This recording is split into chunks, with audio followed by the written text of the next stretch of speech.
Oh, Come on, Scott, glue your beard quicker. It's time to go live. It's already 6 past. I've clicked the Poured his button. lipstick on. I know. His beard is still crooked, though. Can you see that? I had it cut. I had it cut. What, Saturday morning? Well, all the better ones from Temu. You won't need I had it cut Saturday morning by that guy with the big glasses. It should be perfectly straight.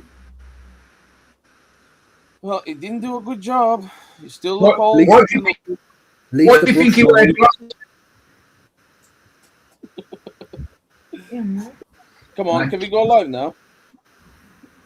Yeah, I'll press it. Hold on. Come on, click I'm the not quite button. sure. I think you're the one who Did you needs press glasses. the button? Have you pressed the button, Chris?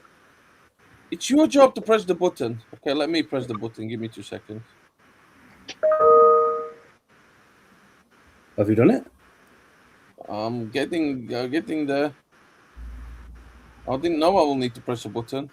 Come on. So you call me slow? Well, you are slow.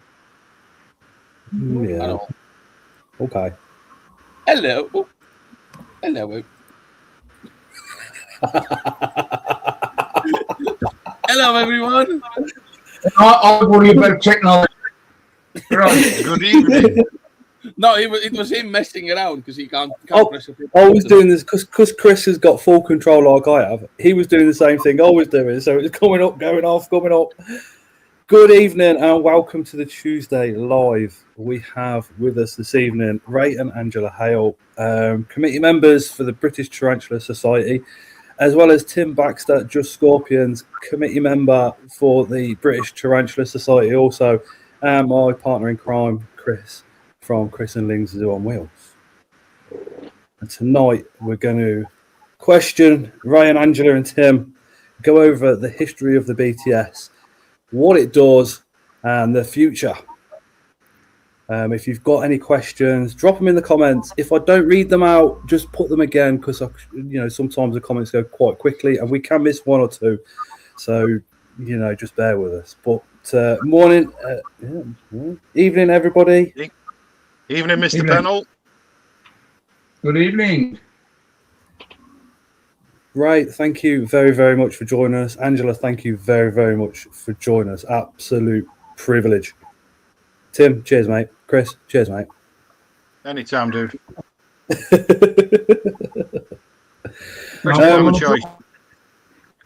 I think everybody watching will probably know who Chris and Tim are and their background. But Ray, would you like to introduce yourselves? Yeah. I'm Ray Hale. I have been BTS committee, that's British Tarantula Society committee member for 35 years, I think. Joined when I know, I can't believe it. I don't look it. 35 years, been into spiders since when we first got married, and I organised the British Tarantula Society exhibition. And you are? Very well, I might add. I'm Angela. I'm the secretary of the British Tarantula Society, and I help organise the exhibition with Ray. She does. In fact, make sure it's she right. organises most of it. Make sure it's right. Yeah. The checking bit, am I? She does all the check. To be fair, I do all the floor plans and stuff like that, and and we end up with things like this. This is the floor plan for this year. That is version 27. I live 15 minutes from the event itself, but I'm not being biased. It is my favourite show of the year. Hands down. It was the first one that I ever went to as well. Quite privileged. It was somebody see if they could get a table. Yeah, somebody phoned me today and says, "Any chance of a table?" I went, "We'd be sold out for 6 months." we went on October and literally we were sold out within a week. Gone, the whole lot. 260 tables gone. You have to start putting marquees up outside. To be fair, that's a good point. We looked at that a couple of years back. But the problem is that it's serious, Dosh. Serious money to put marquees on. Particularly the marquee. It's no good. You can't have a gazebo outside. You've got to have a 20 metres by 20 metres marquee. And that, then of course you'll have people moan that it's cold in the marquee. If you put the dry goods in the marquee, put all the dry goods people out there. But then you still have the dry goods people in the marquee. 3D marquee this way. 3D this way, yeah. True.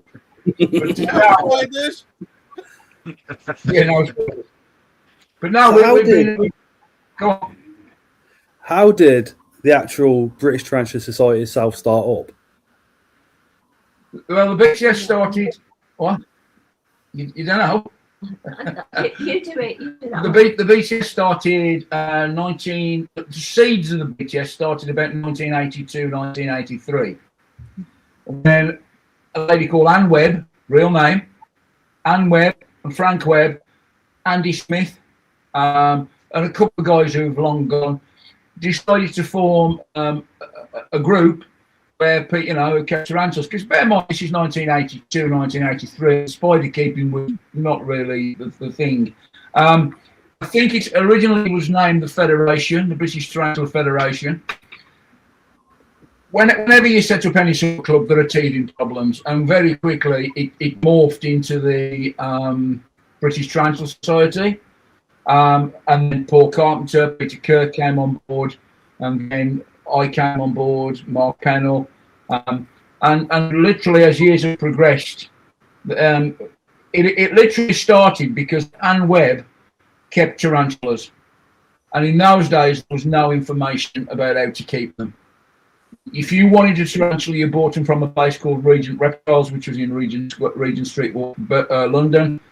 Not the one that's now. Or the one from Birmingham. Or there was one in Birmingham, of course, which was Ian Wallace. So if you wanted a spider, you went there.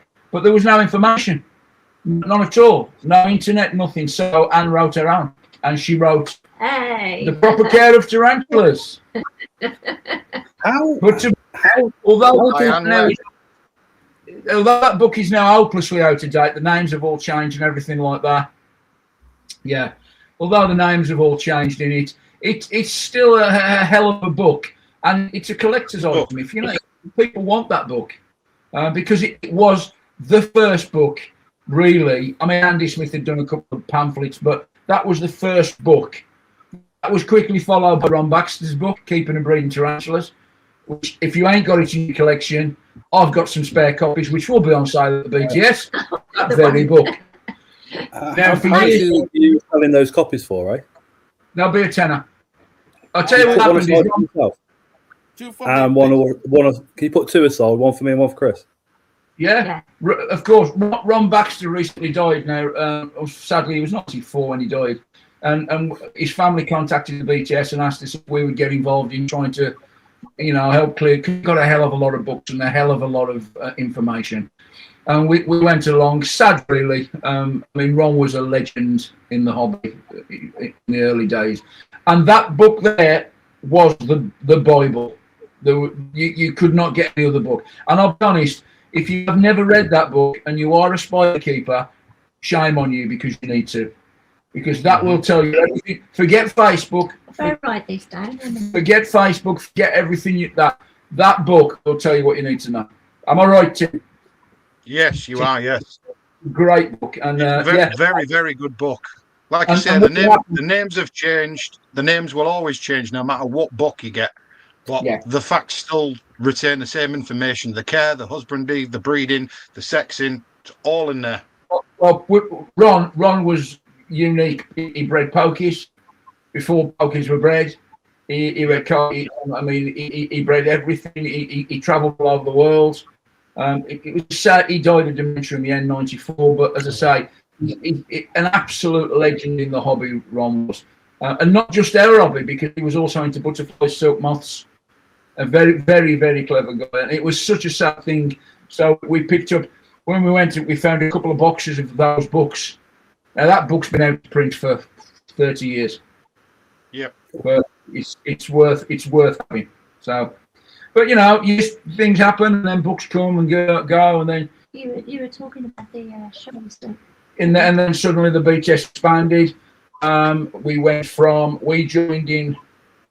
Well, I joined the committee about 1993, and then somebody's just asked to see it again. That's the one. All right, yeah. The copies I've got are hardback copies, which are really nice. It's got an ISBN number, Tim. Yeah. Yeah, it has got an ISBN number. I haven't got it, but I'm sure Tim will tell you. And very quickly, the BTS went from having 10 members to 1,000 members. So we came on the Christ. It was like honest. It was manic. We came on the committee, and I'll tell you in a moment why we came on the committee. And basically, within a year, we'd gone from 250 to 300 to 1,000 to 1,500 to 2,000 members. Because all this is pre-internet, you had to write to people, phone people. I miss them days. And we started the BTS Friendship Scheme, which was basically Facebook but without the internet. You literally you wanted to meet somebody. Does anybody live in Coventry? Does anybody live in Lincoln? And you basically wrote to us, and we wrote letters back. The first show was in a garage. But the first show, the very first BTS show, was held in a very small lockup in Watford, and there were 12 visitors. 12.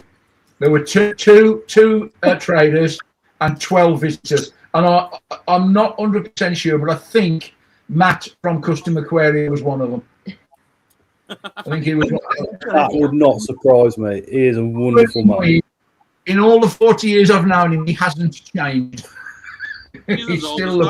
His telephone cracks me up. I know. It's like some Star Trek. But Andy Smith's got one hand, right, Gabriel? then we sort of, after the first show, they moved to Chessington World of Adventure. We had 2 shows at the Chessington World of Adventure. Then it moved to Luton Hightown, where that was the first show we attended. It was Luton. And then Luton got expensive, so they decided to move it to the Birmingham Nature Centre. The problem is with the Birmingham Nature Centre, it was about as big as my kitchen. It was tiny. That where they've got the zoo animals as well, isn't it? Yeah. We've had the curator of reptiles on a live stream in the past, haven't we? Yeah. It's still there. It's still there. I think I can't remember his name, but we know him quite well. And we went 2 years ago. And it's a lovely place, but you imagine 50, 60 tables in there. And it was just, and it got so busy. They had to put a one-way system in, and then there was a fight, and then the police were called. So bear in mind at that time I didn't actually know anybody. I was walking around the show because like a lot of kids do these days, they walk around the show hoping somebody will talk to them. Because let's be honest, that's you want to make friends, and we didn't know anybody, and we came home. I wrote a letter to Pete Kirk, who I didn't know. He was the editor of the journal, saying basically your show was rubbish. Yeah, absolute rubbish. And I went, you ought to be ashamed of yourself. Half of it was a fossil collection. I said, you should be ashamed of yourself.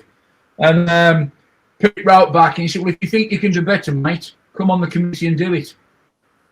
So the gauntlet was set. So I joined the committee first. We found a venue, Wood Green High School. Wasn't far away. Which wasn't far. It was in the Midlands. It was just off the motorway. And then we went Wood Green High School, Coastal Leisure Centre, Rico Arena, the Coventry football ground, or it was the Coventry football ground, Rico Arena. Then we moved, I think it's the Coventry Building Society Arena now. Then we went from there to the Warwickshire event. And it just, when you think the first show had 12 people, and it's just gone crazy. But we enjoy it. It's in my mind, it's the best show. Definitely. Probably, I think a lot of people enjoy it. And the thing is as well, look, there's a lot of shows about it, we know that. Yeah, but this ain't new. We're dinosaurs, and we were there in 1986 when there was a show every single weekend. Doncaster, Granby Halls, and Leicester. There was a literal, and we know because we used to drive for them every weekend without fail. We'd drive all over England like they do today. And then suddenly it went pop. Too many shows, too many traders all selling the same thing, and before you know it, it fell apart. But you know, there's room for everybody. Let's be honest, it's a big hobby, and there's room for everybody. Not just in this country, though, Ray. Poland, Germany, they've all done the same. Oversaturation with shows, and you have to be careful. The end is always inevitable. The bottom falls out of it. I think, the biggest over the 10 years I've been in the hobby, it's just the popularity has grown and grown and grown. Yeah. And I think, definitely. I think the problem now is people go, well, I'm not gonna travel up to the northern show because there's one round the corner from me. I'll go to that one instead. I think the problem is there, especially with the smaller shows, is you don't see the spiders and the for sale that you want to see for sale at the bigger ones. Yeah. I mean, the problem you get is that it's great for the buyers because you can jump in your car and drive 5 minutes up the road and there's a show. But it's not great for the traders because obviously you're diluting your sales, and it sure as hell ain't good for the organisers because the more shows there are, the less money, the less people you got coming in. But you know, I'm saying that, you know, people say to me, does it annoy you there's so many shows? No, because all of our friends, including Tim, right, we've met at shows. Yeah.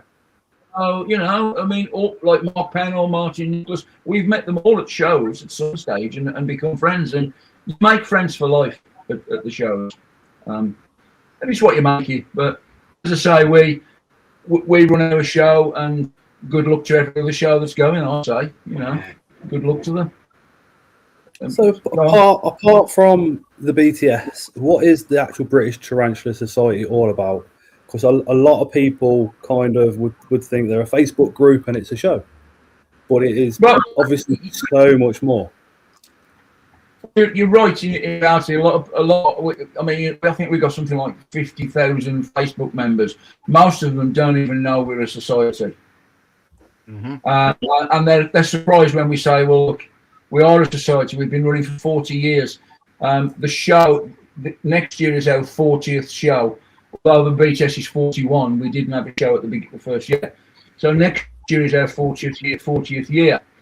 But in reality, we started off not to run shows. We started off to produce the BTS Journal. And the BTS Journal is still produced now. We're on to volume 40, I think, now, or something. I've got them down here. And it was 40 issue 1, I think it is, the last one. And it was just that there was no information, so we wanted to encourage people to get involved in spiders. And back in and what people don't realise as well, back in the early days, people like Anne Webb, she appeared on the Russell Harty show, you know, all the Michael Parkinson show with their spiders. And our aim was to make spiders popular, so everybody not love them, but didn't hate them. We were also involved in the early days in legislation. When we all know Animal Welfare Acts come and go, they amend it and do this. So we still do get involved in legislation, and we get asked our advice. I mean, it's a 15-strong committee, about 14 on the committee now, something like that.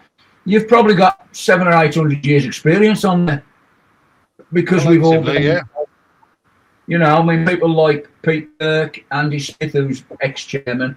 I mean, Andy Smith is a legend, you know, there's no other way of describing. He was the first spider god that I ever had my picture taken with. Exactly. So we just wanted to make sure, before the internet, we just wanted to put our message across the spiders. Look, we don't set ourselves up as messiahs or anything like that. We are hobbyists. We enjoy our hobby. We keep spiders and we organise the BTS show. Pete edits the journal, and you guys are members, so you know what's in the journal. We produce papers, we produce all sorts in there. So the money in the journal goes towards making the journal next time. It goes towards it's non-profit making, and any money from the show goes back into the show for the next year. So if we don't have anyone joining and they only join Facebook, then they're not giving us any money to produce the journal. And people say to me, well, you know, you produce a journal, a full colour journal, and we went from a black and white journal to a full colour journal, and that's an expensive thing to produce even in this day and age. And so we any money we get from membership, and it's 20 quid. I mean, 20 quid. What can you buy for 20 quid? Absolute bargain. Package of fags on. But 20 quid, you get your journals. You get membership to the BTS, you get reduction on the lectures to come to the lectures, you get a discount at the show, you get to rub shoulders with some of the elite in the arachnological world, and I'm not talking about us. I'm talking about like people like Volker von Werth, and these guys, these are up there to us. Like you say, these are gods to us. There is a spider god on screen called Ray Hale, by the way. Very modest one, but definitely it's still a spider god. Well, I like to think of people say you're a spider god. I like to think of myself like in the Old Testament, an Old Testament god, not the New Testament, the Old Testament. Firm but fair. Firm but fair, as in the Old Testament. But the truth is, you know, we don't see ourselves like that, and there has been a lot over the years. People come and go, but we don't see ourselves like that. I see ourselves as people who keep spiders. You know, I think one of the great things is when you get your journal, you know, normally if you let's say if you get an encyclopedia or a book, the authors of the article you never really get to meet. So it just almost becomes a name that you kind of, you know, you think, well, yeah, they wrote it, brilliant article, brilliant. But with the BTS, you know, two people that write articles are right on the screen now. I mean, obviously Mark and Ling are both in chat as well. And these are, you know, you're literally so accessible. So if you join the BTS and read the journals, and then you've read one of, let's say, one of Tim's articles, for instance, he's then accessible at the BTS to go, Tim, that article you wrote, why did you put this? Or, you know, that was fantastic, or whatever you want to speak. And what I find is, because the first BTS ever I went to, it was like, oh my God, these are the committee members. And I didn't speak to any of them apart from Andy Smith, obviously. But what I've learned over the 10 years is that I should have just gone up to each and every single one of them and just gone, hi, can I have a picture with you, please? Because they're just normal people. And it does take a little while to get your head around it, I must admit. I mean, you know, as I'm getting older, I am getting older, there's no doubt about it. I mean, we've been in this hobby now. We've been married 44 years, July. And we've been in the hobby 44 years. That's when we started. Who got into spiders first? Whose idea was the spiders? It was a joint decision. We just got married, 1983. We just got married, and we jumped in the car, and like on a Sunday we sort of go for a ride around, see what, you know, have a day out. It was when nothing was open on and there was Sunday. Nothing happening. And I looked in the newspaper. It advertised that somewhere in Wolverhampton, back end of Wolverhampton, there was a place called Exotics. And there was another. It was on an industrial estate, this place, and we went along, and we walked in, and he'd got birds and parrots and reptiles. I mean, it was an industrial unit, and there, sitting on the shelf, chili rose, adult female chili rose with the glass tank, £4.99. $4.99, as if. And we both looked at it and went, "That'll do." And we had, I swear, we had not got a clue. We hadn't got the luxury of asking anybody. We had not got a clue. You know, we took it home. We put a light bulb in. Thought that was what it needed. We took it home. And then a few weeks later, I was reading in anybody remember the Exchange and Mart? Yeah. It was adverts. LS entomological supplies. And we it said the show in Granby Halls, Leicester. insect show, and I said into chat the BTS link where you can become a BTS member. Click on it. That link there, the OC transfers is put on, will take you straight to the membership page. I highly suggest you join. We went to Granby Halls, and I swear we walked around and we see it. Even now we see it. Kids walking around the shows. Yeah, they're so keen. They're so keen, but they don't talk to you like you said. And you go, "Do you keep spiders?" And suddenly you've sparked a conversation. Do you know how scary it is? Do you know how many times I messaged Tim going, I hope I don't knacker this up. I've only got Ray coming on. It's like such a big thing for us, just like, people in the hobby to come and speak to you guys. I know, but and we would stand there behind the table and talk to them. And I remember to this day, we walked around the table, and I walked round to the BTS table, and Anne and Frank were on it. And to be fair, I was actually looking for the British Arachnological Society, the BAS. I wanted to join. And I walked up to Anne Webb and I went, "Excuse me," and it was like Monty Python. And I said, "Excuse me, are you the BAS?" And she looked at me and she went, "Are we the BAS?" "They're the BAS." It says, we're the BTS. And I went, "Never heard of you." And I joined that day. And I have to say, and I then went and joined the BAS. It cost me twice as much money, but I joined the BAS. I think the following year we went to help, didn't we? And then we volunteered. Never volunteer. That's what they say. Never volunteer. And we volunteered to help. And before we know it, we were attending every show, trading. And before we know it, we were like, suddenly we were the memberships running the club. We were doing all the memberships. And putting journals in envelopes and sticking when you had to lick a stamp and put them on. So the good days, and they're tasted. I used to love the taste of stamps. I remember. We remember doing it one year. I think it was Christmas morning, wasn't it? Yeah. We got the journal that arrived on our doorstep, and I'd got like about 1,500 journals and we had to write the addresses out. And we sat there all Christmas morning licking stamps, putting on envelopes. But it was good fun, and we enjoyed it, and we still do enjoy it. Things have changed a bit now. We've got a printer. No kids. No kids. We've got spiders. Kids are great, but we prefer spiders. Tell me about it. What I would say to people, if you do come to the BTS show, or to any show really, don't be afraid to talk to the traders. Don't be afraid to talk to anybody, because you can learn so much by talking to somebody. Yeah, kids don't talk anymore. Because kids don't talk. It's where a lot of my knowledge comes from, is talking to peers, basically. Because I with books and stuff, I tend to read a couple of pages and put it down for about 3 or 4 days, then pick it back up and then read it. Yeah. So talking to people like yourself, you get absolute golden snippets of information. Well, Tim knows. Tim's been to my house. Tim knows how big my book collection is, and it's a library. It's a library. It's all insects and spiders.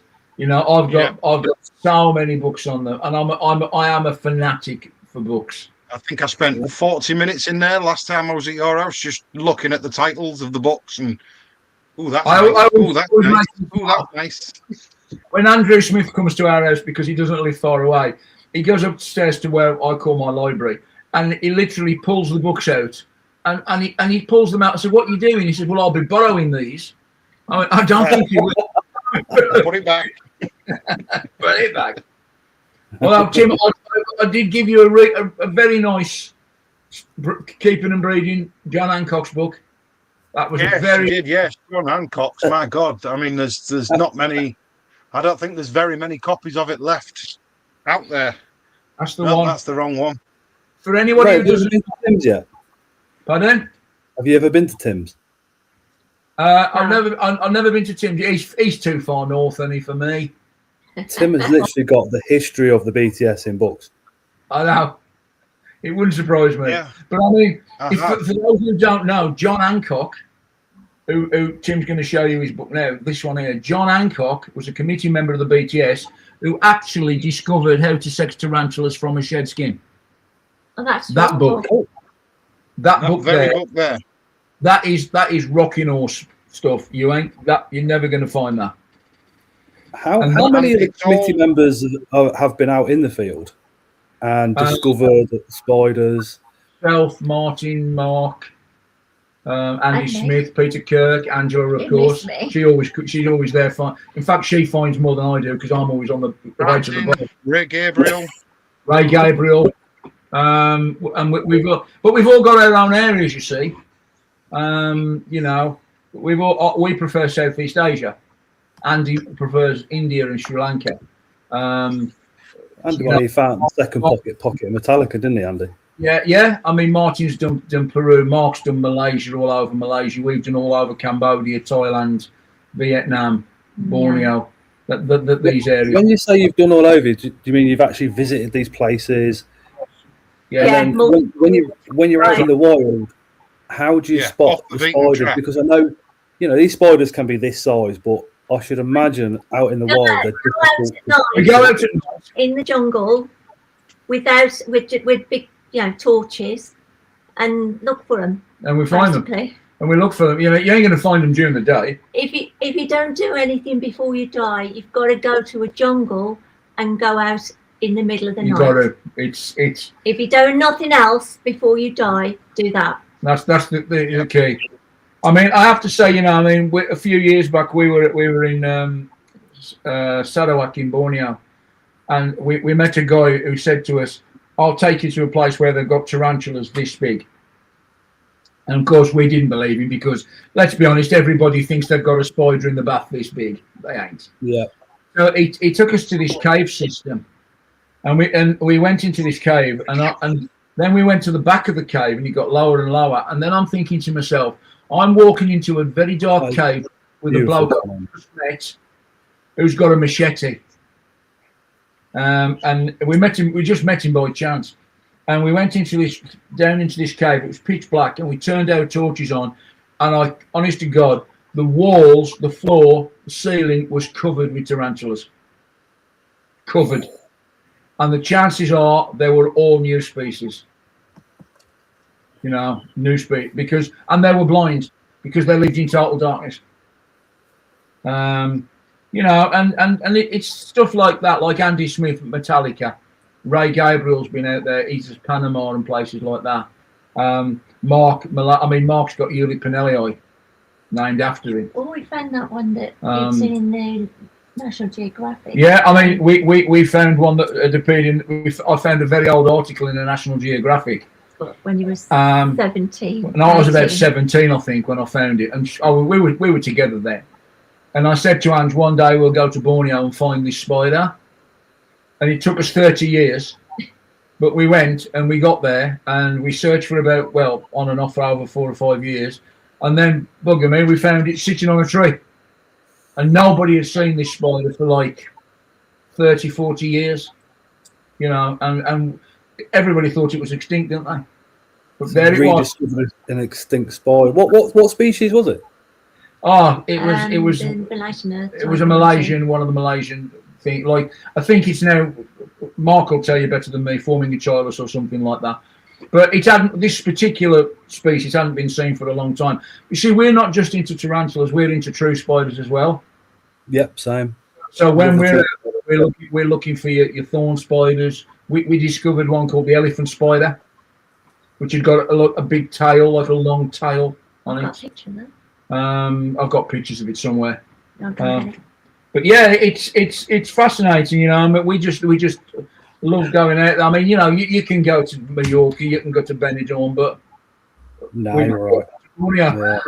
Yeah. The only problem is it's a very expensive hobby because nobody pays for it. The BTS don't pay for it. Andy Smith, as you know, crowdfunds. Love tarantulas. He crowdfunds, but we save up and we go and do it, and that's what it's all about. We just had a really nice comment come into the comment section from Mark. He says, "A big shout out to both Ray and Angela as one of the best things about the BTS show for himself, Mark, and daughter Victoria is the friendliness of all the staff at the shows, which really makes her day. Well, that's such a nice comment, because the one thing we pride ourselves in is our friendliness, and I think I pride myself in is the organisation of it, and even the WEC and everywhere we've been said, Christ, you guys, you run your show like a military precision. Yeah, you know, and Tim will tell you that. I mean, you know, we know what's happening, when it's happening, who's got to be where, and it's nice because and the truth is as well, we enjoy it. You know, you said to me, you know, what do you enjoy about the BTS? It's just meeting people. You know what? This is the truth. I don't think it's very difficult to pinpoint the best. What makes the BTS the best? It's just attend, and it is the best. It's as simple as that. I'll show you that this is the elephant spider we found, right? Oh my word! That's on Angela's hand. That's called the elephant spider. Yeah, because it looks like a trunk coming out of its ass. And what he can. Abdomen, yeah. And then there's this Have you kept them yourselves? Pardon? Have you kept them yourselves? No, we don't. We don't bring any back. We're photographers. I mean, that's our bag. It's. I mean, you know, I'm not a collector. I do. We're photographers. That is an Asian horn jumper. It's one of Angela's photos. So we're not collectors. We're photographers, and I write and Angela photographs. So if you go to the lectures, you'd have seen Ray's lecture on when we found the Cambodia. When we found the cave spiders. Yeah. And all those others were. And it's an experience, you know. I mean, you know, as I was saying about the shows, it's. I can honestly say that over the years, none of our guys ever get paid. We don't take a penny from any of the show. Everything we take on the day goes back into running next year's show. And Tim will tell you, I work these buggers hard. I'm not an easy task. I have to buy his beer all day. You know, I tell you, I mean, I remember once, and Mark will remember this. There was a lovely committee member. I won't mention his name, but Mark will know him. And volunteer, and it was getting on, and we were putting the tables out, because in those days you had to put the tables out yourself, you know, from classrooms and all this. It was hard work, and he was standing there doing nothing. And of course, the other committee members were winding me up, saying, "Well, he ain't doing anything. Why ain't he doing anything? We're doing all the work here. He should be doing anything." And I went off on one big style, and then I suddenly realised that these guys are all volunteers. I don't pay them. But Tim knows what I'm like. You know, I like the job done properly. It's run like a well-oiled machine. And I think, and we want our guests, our visitors, to come along and enjoy the day, meet new people, buy some spiders and some insects, whatever your bag is.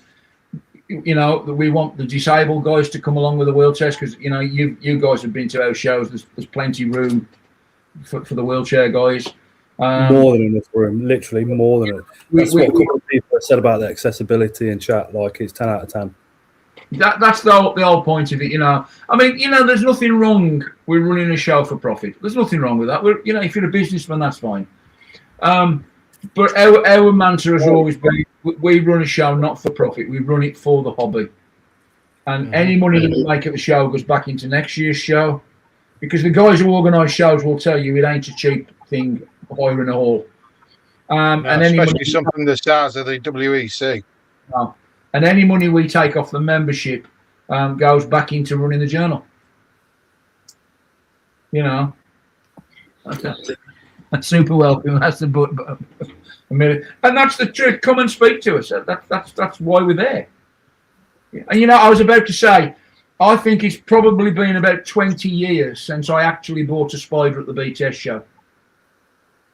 I just don't have time to, and that's the truth. I don't have time to look at any spider. You can come to me at the end of the day, Scott, and I welcome your videos, because I can actually see what was at the show. Yeah. Because I have no clue. You guys go around film it all, and then at the end of it, I look at it and go, "Wow, I never saw them," because and Tim will tell you as well. We never actually get to see what's at the show, and yet it's our hobby as well. Literally, I've got geoscopes and tables at the BTS show, and I can guarantee you now, I won't be behind that table all day. Not even for 5 minutes. He's booked a table. What he doesn't know, I've put him on the roster. He's working all day for me. Yeah, exactly. I'm on Spar Spiders again with Luke this year. Nice. I mean, Luke. Spar Spiders. I've got to quickly mention as well, Luke's organising the night out, so the night before BTS. On the Saturday. You can contact him if you want to come along. There's 50 spaces for dinner, obviously unlimited numbers for the bars and what have you. But you've got to email him on Friday, because currently he's up to his eyeballs with stock and other things going on. But he's going to also put some more advertisement for that out on Spar Spiders on his Facebook page. So if you want to come out with us and meet all the committee members, and there's some YouTubers and all your mates and your friends that attend the BTS, the night before is absolutely awesome. So drop Spar Spiders a follow, and all the information will be on there. I mean, you're right. I mean, last year, the problem is the older you get, the more sleep you need. And so we sort of turn up, have a few beers, and go back to the hotel, because we're back on site for 7 o'clock, 7:30 on the show. But the reality is that Saturday night's a good night. You know, you can talk to people you've never met. You can make new friends. Come and talk to us. You know, and what I like as well is everybody's friendly. Yeah. You know, like the guys from the Invert UK, they're there. The Spider Shop, they trade at our fair. It's, you know, no problem at all. There's no hard feelings. We're all mates, and we all have a good night out and enjoy it. Can I just answer a question? Somebody wants to know, you don't have to just love spiders. So if you don't like spiders, then will be no handling. We never handle. So you can see them all in the tubs and just view them, and at your leisure. There won't be any available to handle. So don't be scared. And I think, you know what, I think the future lies with non-handling. I mean, in the past, the BTS has been criticised because we have a non-handling policy. Now, that's not us. So does Scott's Drew. That's not us telling you guys not to handle it. It's your spider. You can do what you like with it. But if you're at our show, our rules say you don't handle. And that's not because, you're going to get bitten by a spider. We're worried about the spider. And the insurance as well. And the insurance, because obviously you take out insurance, which ain't cheap. And so we sort of say to people, look, it's our show, we don't handle. We're not anti-handling. I handle tarantulas, not often, but if I'm teaching or lecturing, I might. But I don't handle it for pleasure. It's my answer, stock answer, but you don't handle goldfish. Yeah, you don't handle fish in a fish tank. Exactly. I think handling spiders for education. Arguable, because if you catch a fish in a pond, you handle it. Yeah. Yeah, but you a fish, and hopefully you put it back, Chris. No, I cook it. I don't allow handling on the Facebook group, on the WhatsApp group, or on the channel. I did do a handling video once where I know a lot of people get it in their system that they want to handle. You just that first time they only want to do it once, and I thought, how can somebody handle it safely? And it's literally just putting your hand on the substrate and letting the spider walk over your hand. You've done it, sorted, job done. But like you said, a fall from as little as an inch can kill your spider. Yeah. But my thing is, if especially when they do it a lot on TikTok, it really annoys me, because something like a P Metallica, the handle, put it on their face, and it's like, I've got Metallicas, so if my 6 or 7 year old, I know they're not supposed to go on TikTok, but we all know kids get access to these things somehow. If he sees that video and then go, oh, Dad's got one of those, I can get it out, and gets bit, that then comes back on every single one of us in the hobby. And sooner or later, the government will go, well, you know, a 6-year-old got bit. It was a serious incident. We need to put police the area on DWA because we know nothing about spiders. So at the beginning, when there wasn't many available species about, that's why we did the non-handling, because the Postlethera came in, and we knew you couldn't really handle them. So the bone spiders. We put the non-handling into the BTS. And at the end of the day, it's just you know, and Martin Nicholas wrote a really good piece about, you know, about handling and what the BTS stance is on that. I don't ask you to agree with us, but you know, and this is you asked me earlier what the BTS do. One day, somebody will get hurt doing something silly. Indeed. And then we will get called, the BTS will get called to give evidence of why tarantulas are not dangerous. Yeah? So we will stand up and say, and we will then say about the hobby, we support the hobby because we know they're not dangerous, but why take the risk? You get nailed by a Pokey Metallica, you're going to know about it. I'm going to kill them. I watched a bite report on YouTube when the YouTube allowed it, and the guy said, he was holding his hand. He says, I'm trying my hardest not to cry. He says, I'm going to have to go to hospital. It was a pure accident. I think he was doing a rehouse or whatever. But what he said was his whole hand and his arm felt like it had been put into a vat of boiling water. Yeah. And basically, if you're picking up your spiders, that's what's going to happen. Let me just give a quick warning. We have 8 minutes till 9 p.m. So at 9 p.m., that's our watershed. Chris can finally speak at that point. He will call me every name under the sun and probably some you've never heard of before as well. So if you've got any kids watching, please make sure they're tucked away in bed by 9 p.m. That is a warning to all of you. Angela, remember to cover your ears at 9 p.m. I don't know what no warnings. As soon as that 9 p.m. strikes, she swears more than I do. I do not. That's only at you, Ray. It's like when you're a kid and you walk into a pub and you meet your dad and he swears in the pub and he never swears at home. And my old man was like that. The first time I heard him swearing of a Sunday, I looked at him and went, Dad, you can't swear. And he went, why not? Well, you never swear at home. It's where you're at home and you were kids. But years ago, you swore on a Sunday. You're in the pub. You couldn't take a lady in a pub of a Sunday. Oh, no, that was, oh, no. It was like a scene out of the American Werewolf in London if you took a girl in a pub. I remember taking Angela, I mean, we've been together since we were at school. I remember taking Angela into a pub of a Sunday lunch where my dad and all his mates was, and the entire pub went quiet. Mm-hmm. And she sat there. She sat there and she went, can I go now? Why? Why did you do this? But Yeah. Back when I've been to a few working men's clubs like that, filled with old men with their caps on and smoking pipes, cigars, and cigarettes. Shirt and tie. Yeah, shirt and tie. Shirt and tie. My old man. Shirt and tie. And my old man used to do the garden in shirt and ties. Never did it. We're 11 and Caffrey's. Yeah, you know. So it's but now it's as I say, people ask us about what we do, but as I say, with regard to handling. One day somebody will get it, and it won't be the spider's fault. It will be their own fault. I mean, both of us have been bitten once. 43 years of keeping spiders. I got bitten by to give its correct name now, obviously, Melopius lividus. It's been renamed, spiderling, and it bit me between the fingers. You moved it, weren't you? And I was and it ran, and I put my hand down, and it bit between the fingers. Of course, me being a bloke, I straight away took Piriton, and I was great.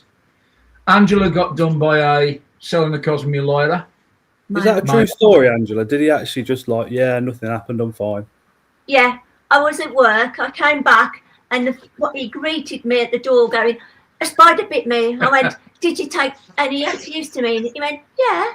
I went, oh. See, when Angela got bitten, we were mating Selenocosmia lyra. And we acquired the male and we got the female, and they mated. They did okay, and then the male, as males do, he ran. He ran and settled on my wrist. And and he bit my wrist, like he felt the pulse. Probably thought it was a cricket or something. By the way, the female didn't move an never bothered. And so he was like, "Oh, I'm out of here." It settled on my wrist, bit me, and then sat on top of my head. And I got it in the box. And what made it worse is, as you say, her arm came out bright red. It was like, and she described it as sticking your arm in a bunch of nettles. Yeah. Oof. You know what that's like. It lasts for ages. And what made it worse is the day after we were flying out to Borneo. I didn't go to the hospital. And I kept on. You'll be okay to fly. Yeah. You'll be okay. Yeah, you'll be fine.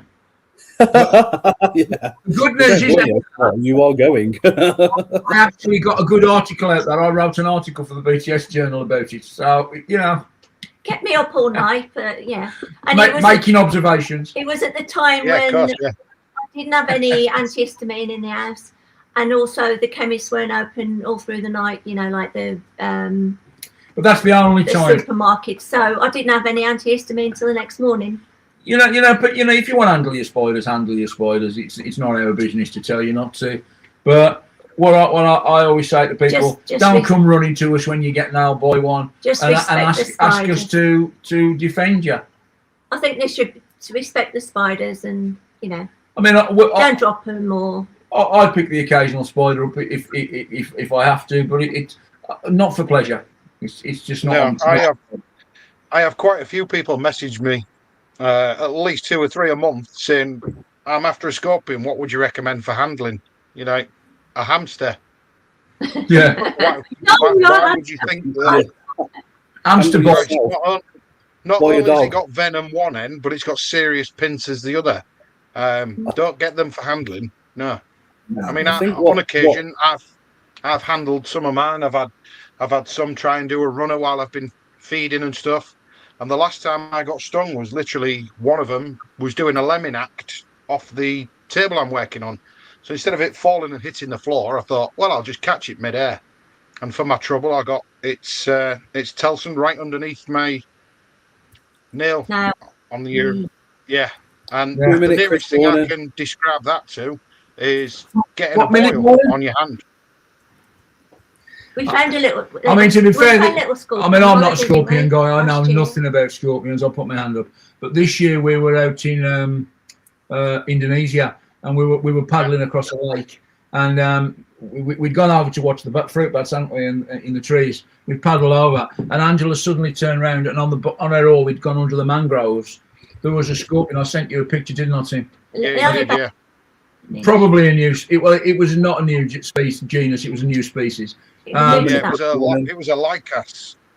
But it was certainly give you a nasty go, wouldn't it? Had a big. Oh yeah, you'd be in massive amounts of pain, even at an inch long. That'd really hurt. On Angela's paddle. 1 minute, Chris. Warning again. So if you've got any kids watching, remove them now because Chris will. He's like waiting an hour. He's got time Tourette's. Time Tourette's. he's got a watch which goes Tourette, boom. Literally on the dot. He's done it as well. He's told me, "Oh yeah, I can't make you live tonight," and then because he's got full access, he can just appear on screen, and he's done it bang on 9 o'clock, and then insulted me, then disappeared again. Fair. But a lot of the subscribers, like Lee put earlier on, literally just wait for it because they absolutely adore it. Because I'm just fan club. Yeah. Oh, is there any more questions? Yeah, hit me with the question. Let him swear first, because I feel like I'm. I'm not fucking swearing. That ugly fucking ginger cunt is fucking dickhead, and people only love it because everybody thinks he's a fucking dickhead. He's an ugly fucking ginger twat with his fucking fake beard, fucking ugly cunt. And hello, everyone. I can finally talk. You done? I can finally talk. As if you don't know, it's 9 p.m, so the odd swear word will now pop out. There might be a bit of adult conversation as well, but yeah, it's the watershed on Scott's Inverts comes 9 p.m. You all right then, Chris? That's fine. Yeah, I'm fucking perfect now. I'm still talking with the person you sent my way. Oh, for the Balf man. Yeah. But now, ask your questions. Anybody know what the show? Anything? I did post up earlier actually. About, I don't know if you saw it, Scott, about how an item of women's clothing nearly closed the club down in 1996. Did you see that? No. Well, no. I posted it up on Facebook. In 1996, the internet was fairly new. And the BTS, it is fair to say, was selling stuff like biros, combs. Still are selling biros, to be fair. But our merchandise was run by Anne Webb, and it had a very old lady feel about it. You know, it had like combs and rubbers and pencil sharpeners. And basically, we put Martin Nicholas in charge of merchandise, and his remit was to go out and find us new merchandise, T-shirts, etc. And we came to a meeting. We all sat around the table. Now, Anne Webb made Margaret Thatcher look like, you know, I mean, she was formidable. She was a firebrand. She was a scary woman. So we sit there and we're like, right, Martin, what have you got for merchandise? And he got his Del Boy suitcase and he opens it. And he takes out a couple of T-shirts, and then he takes out a thong with spidery web thong. And Anne Webb, I thought she was going to have a heart attack.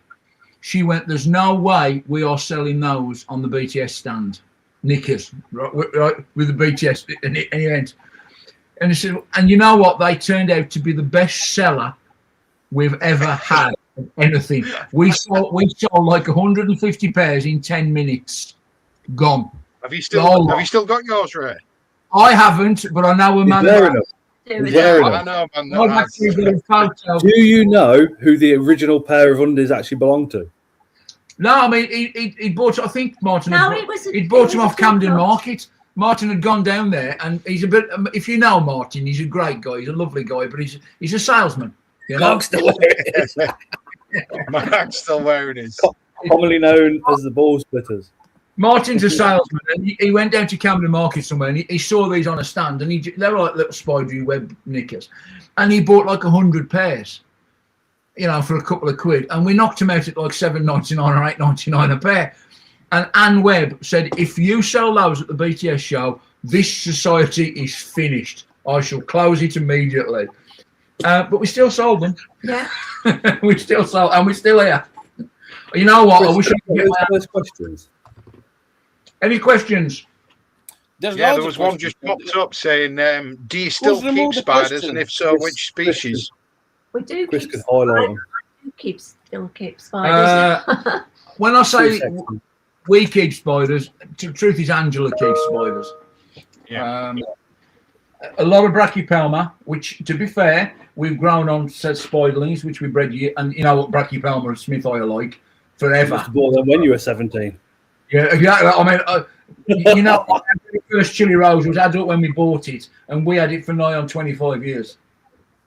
I mean, you know, we got Brachypelma because Angela was the largest. If you go to Google, things, you know, spiders like that only live for 25 years apparently.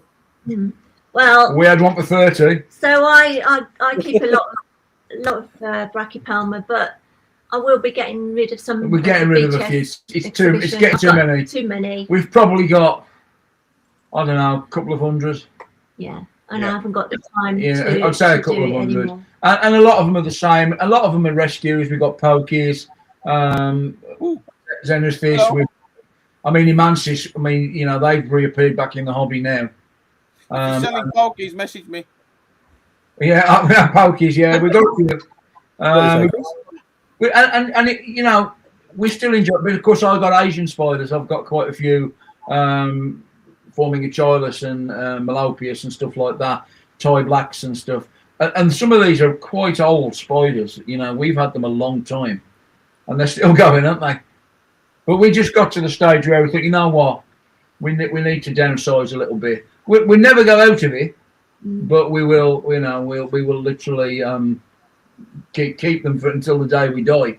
But we need to get rid of a few. I think it's just too many. Yeah, and I've been told I need to get rid of a few books as well. I need to get it down to a manageable amount. Yeah, we need a manageable amount. Our problem is we retired thinking that'd be great. We can retire and we can have loads of time to do what we want. Don't work. No. Before we get to the next question, just quickly, OC Tarantula says, no question really. Just want to say you guys have something very nice with the BTS. It's the only show that Osman travels to the UK for every year. This will be his 5th time.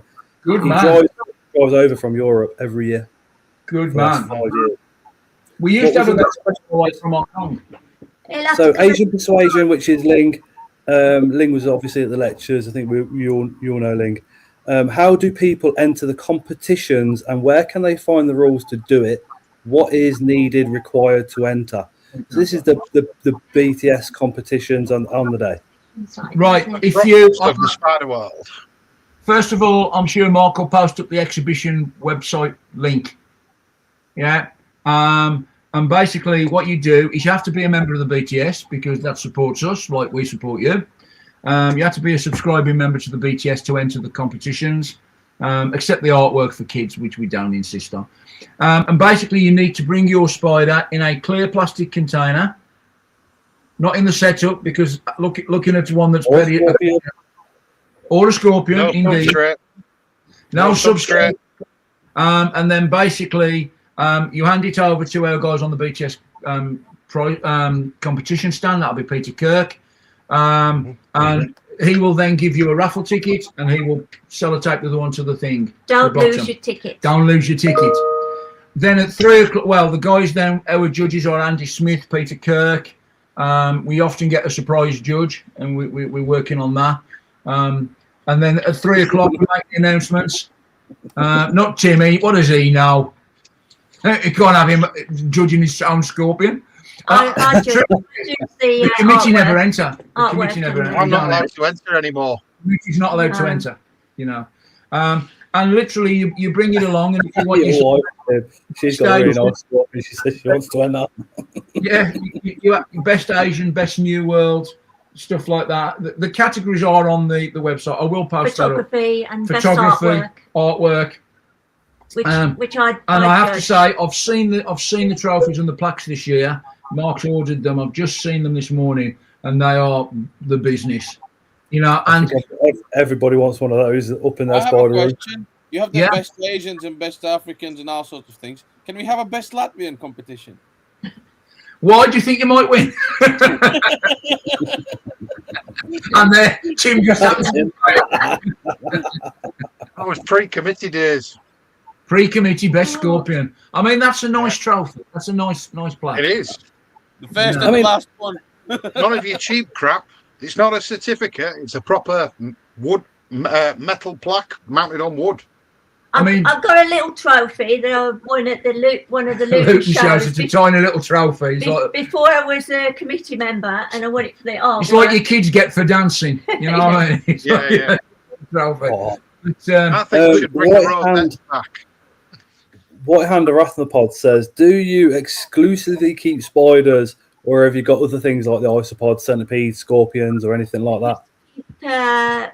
I don't keep isopods. I don't keep centipedes. I used to keep millipedes, and I used to keep a hell of a lot of frogs. But you also got amblypoigids, whip-tailless whip scorpions. I got a tailless whips. We know, we've got quite a few of them. Centipedes, no, because they scare the bejeebers out of me. Yeah, me. They absolutely scare the hell out of me. Beautiful creatures. Beautiful creatures. But I tell you, mate, when you've stood in Borneo on a tree and there's one about that long, and Pete Kirk decides to catch it, right, with a tub, and he misses, and it goes round the tree, up the tree, and down your leg, believe me, you do not want to be in one of them. And then Pete, I bet the heart skipped a few then. It was like that, wasn't it? It was huge, this thing was, and Pete caught it, and we took photographs and let it go. Isopods. I'd draw the line at Pete's. I've got a cabinet full of lethal stuff there, and I'd draw the line at centipedes. No. You've got to have at least one every now and again. I used to keep lizards and snakes. I went into snakes briefly, but the problem is, and you'll find this if you move in the spider world, a lot of us are purists. You know, I've kept spot snakes, I've kept lizards, we've kept all sorts. Yeah. But we always come back to spiders because we're purists. And in the early days of the BTS show, we used to have reptiles. Very early days. And one to creep my wife out. She's just put it in there, but she still lets me have them. Wow. Well, you know, I mean, and we used to have reptiles, and we 1 year to stop reptiles, and people said, "Oh, you're banning reptiles. Why don't you like them?" I went, "It's not that we don't like them. Our members don't like them because they were purists. That they keep spiders. Like you got the jumping spider guys, which is quite trendy now. I personally don't keep jumping spiders. They're too short-lived, and they're lovely, but But no, isopods never really appealed to me. I don't know why, but they don't. Ray, just a quick personal question. Yeah? Is it true Alice Cooper once stole your breakfast? Oh, who's asked that question? You can thank Gabriel for that one. I asked him at the weekend. I said, "Is there anything I can ask him that And he went, "Yep." We went to see. He went and stole his bacon. It is true. We went to see Alice. I'm a big metal fan and a big rock fan, as you guys know. Same. Yeah. Big Motorhead fan. And we'd gone to see Alice Cooper at Birmingham NEC. And we staying in the hotel at the NEC because parking's so expensive. So we booked the hotel, make a weekend of it. So we goes to see Cooper, absolutely brilliant, phenomenal. Gets back to the hotel next morning, walks in the restaurant, and there's a very jaded-looking Alice Cooper with his cap on, sunglasses. So I wanted to go and speak to him. Sitting at his table, because he's staying in the hotel, having his breakfast on his own. So I goes up to the counter. Did I? You wouldn't let me. She says, "I'm going to go and say hello to him." But like you say, meeting your heroes. Meeting your heroes. So I went up to the lady at the counter and I says, "Any bacon?" And she went, "No, that fella there's just had the last two." And I went, "What fella?" She says, "In there." I went, "Bloody Alice Cooper." Alice Cooper did indeed steal my bacon. He ate your bacon. These lot then had me a t-shirt made with Alice Cooper ate my bacon, and on the back it got Ray Hale ate my snake. And I've still got that t-shirt. And that was a long time ago. I mean, Alice Cooper's similar to yourself. He met his missus at school, didn't they? And they've been together ever since. Which you don't see it very often anymore. People tend to go through about 50,000 partners before finding the one. It's in the show. I was 15. Angela was 14 when we met. We lived on the same estate, same council estate in Wolverhampton. She lived around the street, and me and a couple of the lads, and back in the day, with long hair, hanging around on street corners, insulting girls. And her and her two mates walked past, and that was it. Love at first sight. And I actually said to my friend at the time, "I'm going to marry her," and I did. Oh. Did Angela have a choice in that, or? No, I mean we were kids, we were 14 and 15, but we got married, got engaged at 18, married at 21, and we've done 43 years, and we've only ever had one argument, and it lasts for 42 and a half years. Yeah, Ray won't be attending the BTS this year, as he'll be buried in the garden. And I mean this, hand on my heart. If it hadn't been for Angela, I wouldn't be organising shows, because she is my rock. She really, absolutely, she was a bit like, if you're old enough to remember the Beatles, which I'm sure you do. She's like my Yoko Ono. When I first started on the committee, she used to come and sit next to me at the committee and never say anything because she wasn't a committee member. We had rules, and occasionally she'd go and whisper into my ear, and I say, "I've had an idea."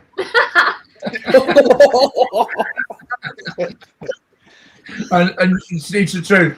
And even now, I make a decision, and then Angie goes, "Are you sure about that, Ray?" I mean, the floor plan. I'm not. I've got arrows everywhere all over it. She looks at it and she goes, "That's wrong. You can't put in there. You can't put that. There ain't room there." And so, without her, I wouldn't bother. I think I think everybody would be surprised how many of us are in a position that we are, thanks to the wives or partners. Definitely. Absolutely. And the truth is, as well, in any hobby, I think if you've both got that interest, if you've both got that interest, then you'll stick at it. Is it a BTS t-shirt? It's a very, very old BTS t-shirt. Very old BTS t-shirt. It really is. Yeah, it is. I have got one of them somewhere. Yeah. It's a very old BTS t-shirt. But no, I mean, I think you've got to have an interest. But yeah, we met at school and we're still going. Still going, you know. And I don't intend to pack it in now. I mean, I went through a bit of a wobble with a BTS show a few years back when I wanted to jack it in and not bother. But it became difficult to let it go. So I didn't. I'm glad you changed your mind. Yeah. Or man behind the man, or woman behind the woman, as you know, dude. Absolutely. And I wouldn't argue with that in the slightest. She's absolutely right. You know, we enjoy doing the BTS. We always have done. And the truth is, you guys know you meet a lot of friends. You know, you make. Yeah. I mean, Tim knows when we all meet up. It's very rare we talk about spiders. No, I don't think I've had one conversation about spiders. Oh no, sorry, I lie. When I sat and had a cigar with Andy Smith. Yeah, Ray Gabriel and Andy Smith will talk spiders. Yeah, they did. Yeah. All the time. They never stop. That is their go-to place. You know, they'll get together and they'll talk spiders. You never see anybody like Ray Gabriel, because at a show he is literally all he's doing is staring at spiders. Yeah, I know. He could have 1,000 people around him. He's not interested. He's literally on them spiders. Absolutely, and I mean, he's supposed to be on to somebody. He's sorting out mails. That's it. I mean, the truth is, we've known Ray 40 again right from the beginning. We met Ray Gabriel we knew his name before we met him. I did actually. I knew his name because I was working on the BTS stand at Granby Halls, and I got Milton Keynes. And a guy came up to me and he says, "Are you Ray Gabriel?" And I said, "No." He goes, "Are you sure?" I went, "No, I'm not Ray Gabriel. I've never heard of Ray Gabriel." And he goes, "Well, if you see him, tell him I'm looking for him." And I thought, well, I don't know him, and I have no idea who you are, so who cares? And about 2 minutes later, this guy comes up to me, and he goes, "Ray, I'm Ray Gabriel." And I went, "There's a bloke looking for you." And he goes, "Describe him." And I described him, and he went, "You haven't seen me." And he went. That literally sounds like him. And it was like about 3 years before I met him again. And he went, "Oh," you know, and as I say, we've known Ray along. He's a lovely guy, Ray. He takes a bit of getting used to, but he's a lovely guy, and he's a very knowledgeable guy as well. Yes, extremely. You know, my word, yes. Yeah, if you can understand him. with the BTS, I mean, for me, when you took Tim on as a committee member, and then we started seeing Scorpion entries in the journals as well, for me that was like, wow, this is awesome. In the future, would you consider maybe committee members for other areas of insects? Yeah, I mean, the truth is, I mean, I'll tell you Tim's little story, really, and Mark will back me up on this. We had another guy, didn't we? We used to have a guy called Mark Titterton, who was a Scorpion guy. Tim's probably know Mark Titterton. Yeah. A really knowledgeable Scorpion guy. He was a committee member.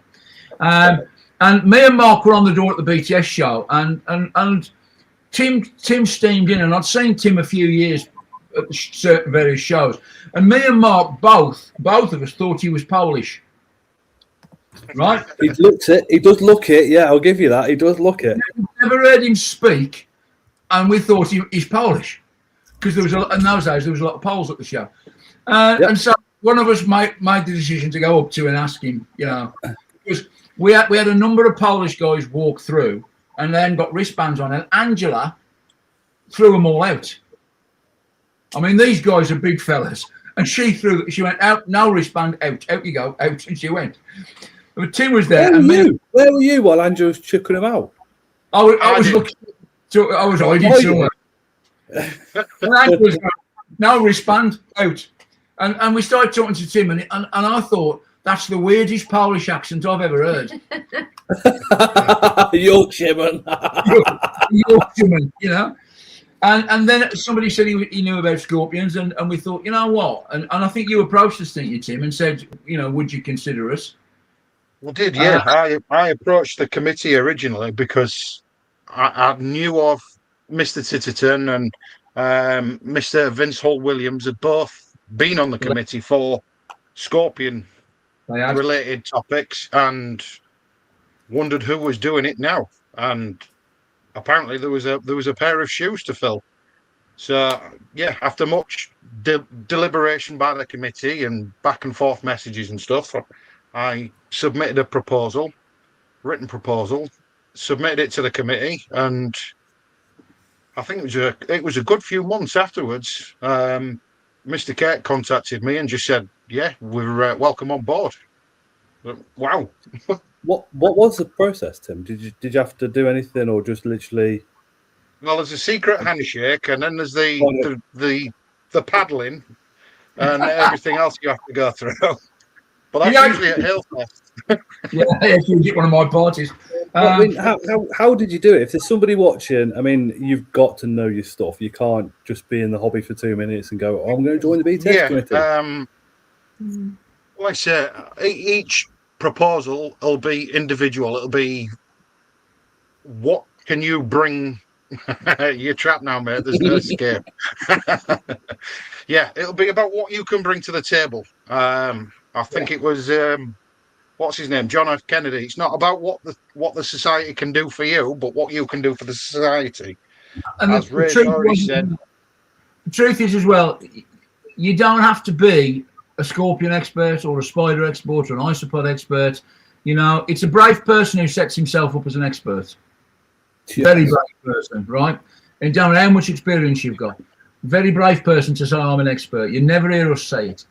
And the truth is as well, it's what you can bring. Now, I'm looking at Tim and I'm thinking, I need a big lad on the door. Yeah. and he's an ideal candidate. But he's also a scorpion guy.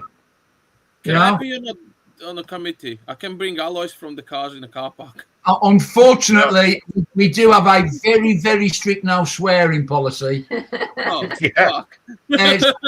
So, we've got a no swearing and no Lithuanians and no beards policy. So I'm not Lithuanian. He's Latvian, not Lithuanian, so he's all right.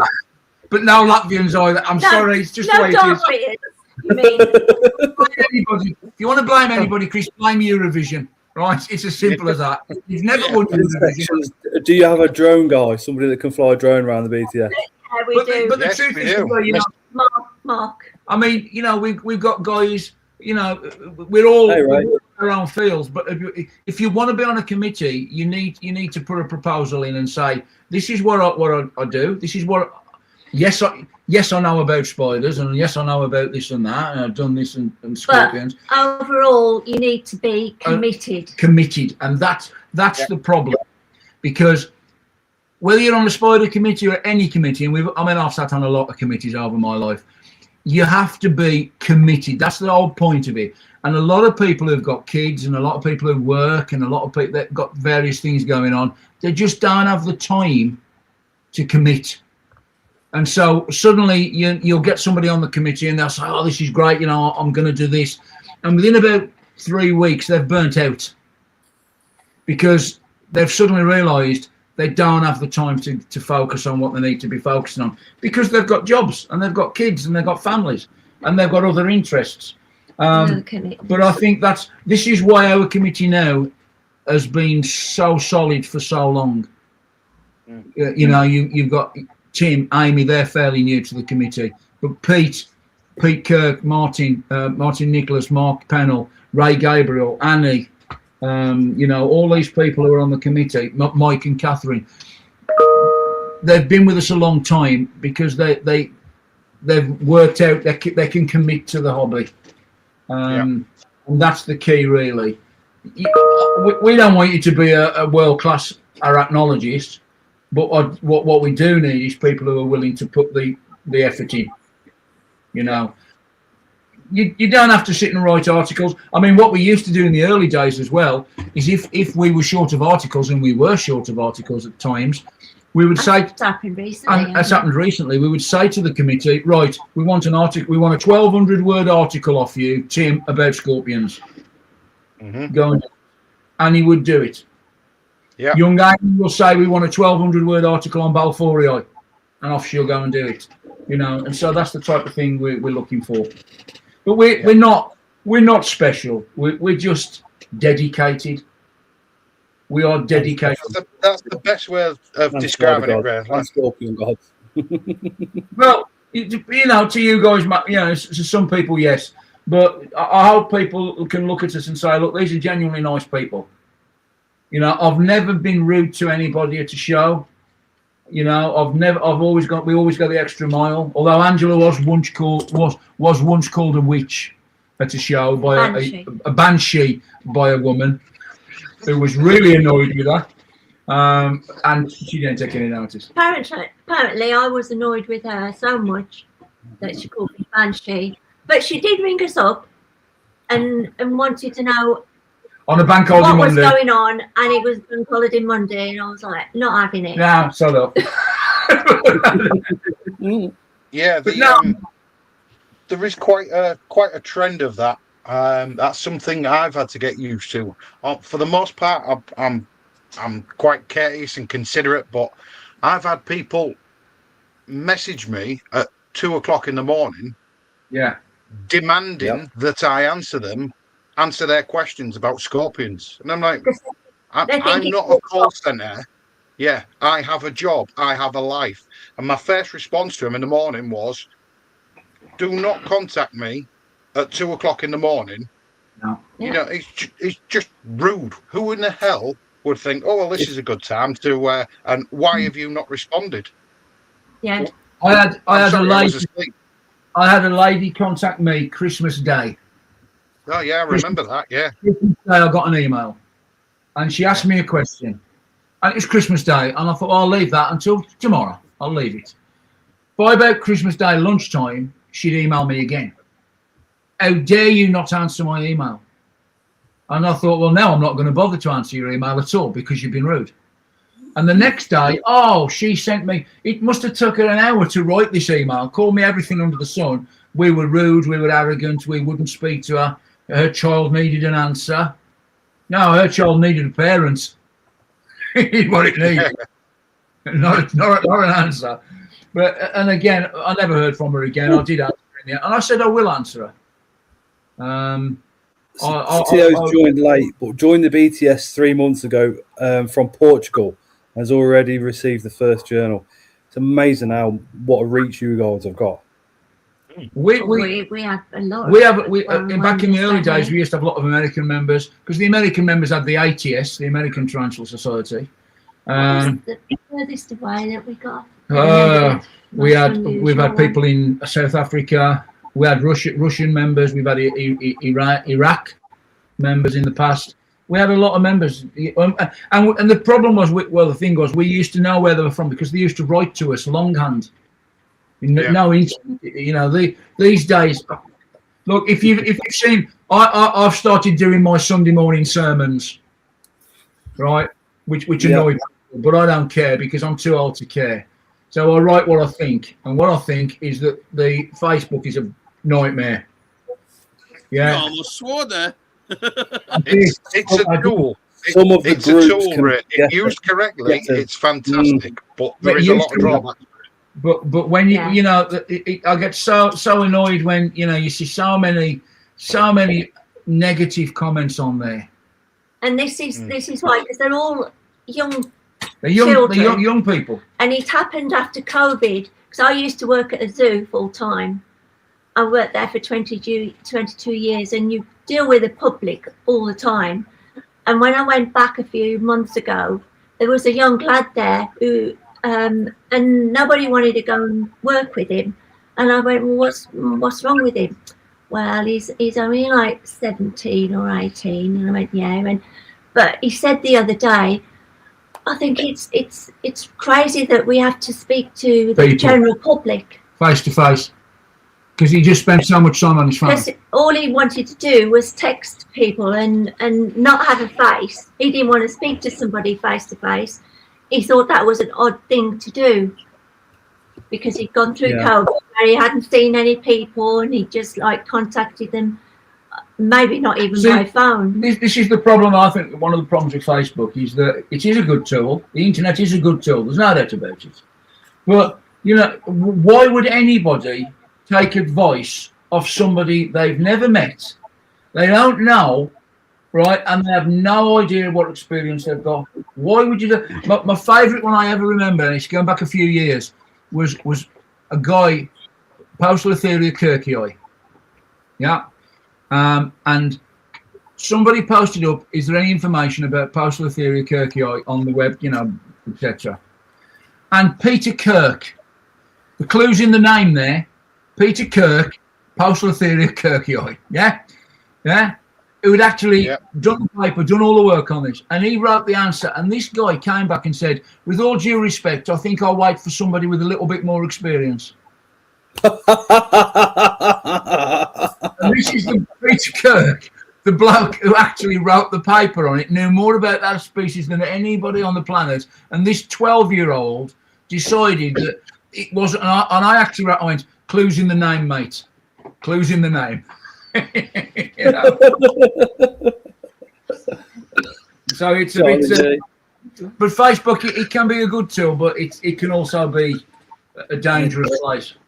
I mean, my wife's just sitting next to me now, just going back to the messages. She'll tell you, a couple of years ago, I was getting that many messages. It gets in the way of your relationship. Yeah. So I had to. It took me a little while to kind of realise, but I had to almost wipe it out for a good long time. Because when it comes to messages, you can end up spending more time messaging people than actually spending time with your family. And you got to remember, you know, you still go to work, you still do your other commitments as well as. So the time you've got away from it all is, you know, special. Yeah, exactly. And that's the key, really. And as you say, people do forget that, you know. I mean, I my job had nothing to do with spiders at all. You know, Angela worked at a zoo, but that's a good idea. What's that? Turn the phone off. As soon as 10 o'clock comes, my phone goes off for the simple fact we get laid in bed and my phone just starts going ding, ding, ding with messages. And Ellie says every night, it's like they know you're climbing into bed for it to start. The enemy, the wife, has just gone and just stared at me. How long have I been saying it? You're quite right. It can become. Problem of mine. I put Facebook Messenger on my personal phone and my work phone, so it dings twice. Yeah, Angie goes mad. Yeah. At the moment, we've got Angela's 90-year-old uncle who's quite poor up in the Midlands. And so we have to leave our phones on because he's quite ill. So we have to leave the phone on because we're waiting for, obviously, the hospice and the carers to phone us at any time. So I go to bed and like, she goes mad at me. I'll wake up and lean over and switch my phone on to see what time it is. She goes, why would you do that? Just get to sleep. Yeah. Tim's phone goes off because it's a payment on his OnlyFans account. It is. It's the money leaving my account to pay for all the subscriptions I've got. See, these days I'm member of the BAS, the BTS. That's about it, really. I've been a member of the BAS longer than the BTS. To be fair, I've been a long time in the BAS, and the BTS. But there's a lot of Facebook pages out there that I follow. I don't often answer anything on there, but I do. I follow quite a few. You're right. Yeah, right, Charlie. I think one of the things with Facebook is, like you say, everybody is a guru behind the keyboard. And one of the things that annoys me the most, because I relate to it, is people going, I've just got this spider. Any ideas on how to keep it? Oh. And the first thing you see is somebody messages and says, do your research. And it's like sometimes that could have been a rescue. Somebody could have given it to them. They might have just gone, well, actually, I talk to other people, and that's how I get my information. Because it's 2026, and I think, you know, psychiatrists and schools and all the rest of it now understand that different humans, different learning ways. I mean, I'd say 90% of my Scorpion videos involve a conversation with Tim beforehand. Sometimes a bollocking after that, but you know, only twice. Only happened twice. But yeah, it's a way that somebody picks up, learns, and all the rest of it. And I think somebody simply go in, do your research, dickhead, or whatever they put. What you got to think about is that person still is keeping that tarantula incorrectly, even though you've put down, do your research first before getting it, hatred comment.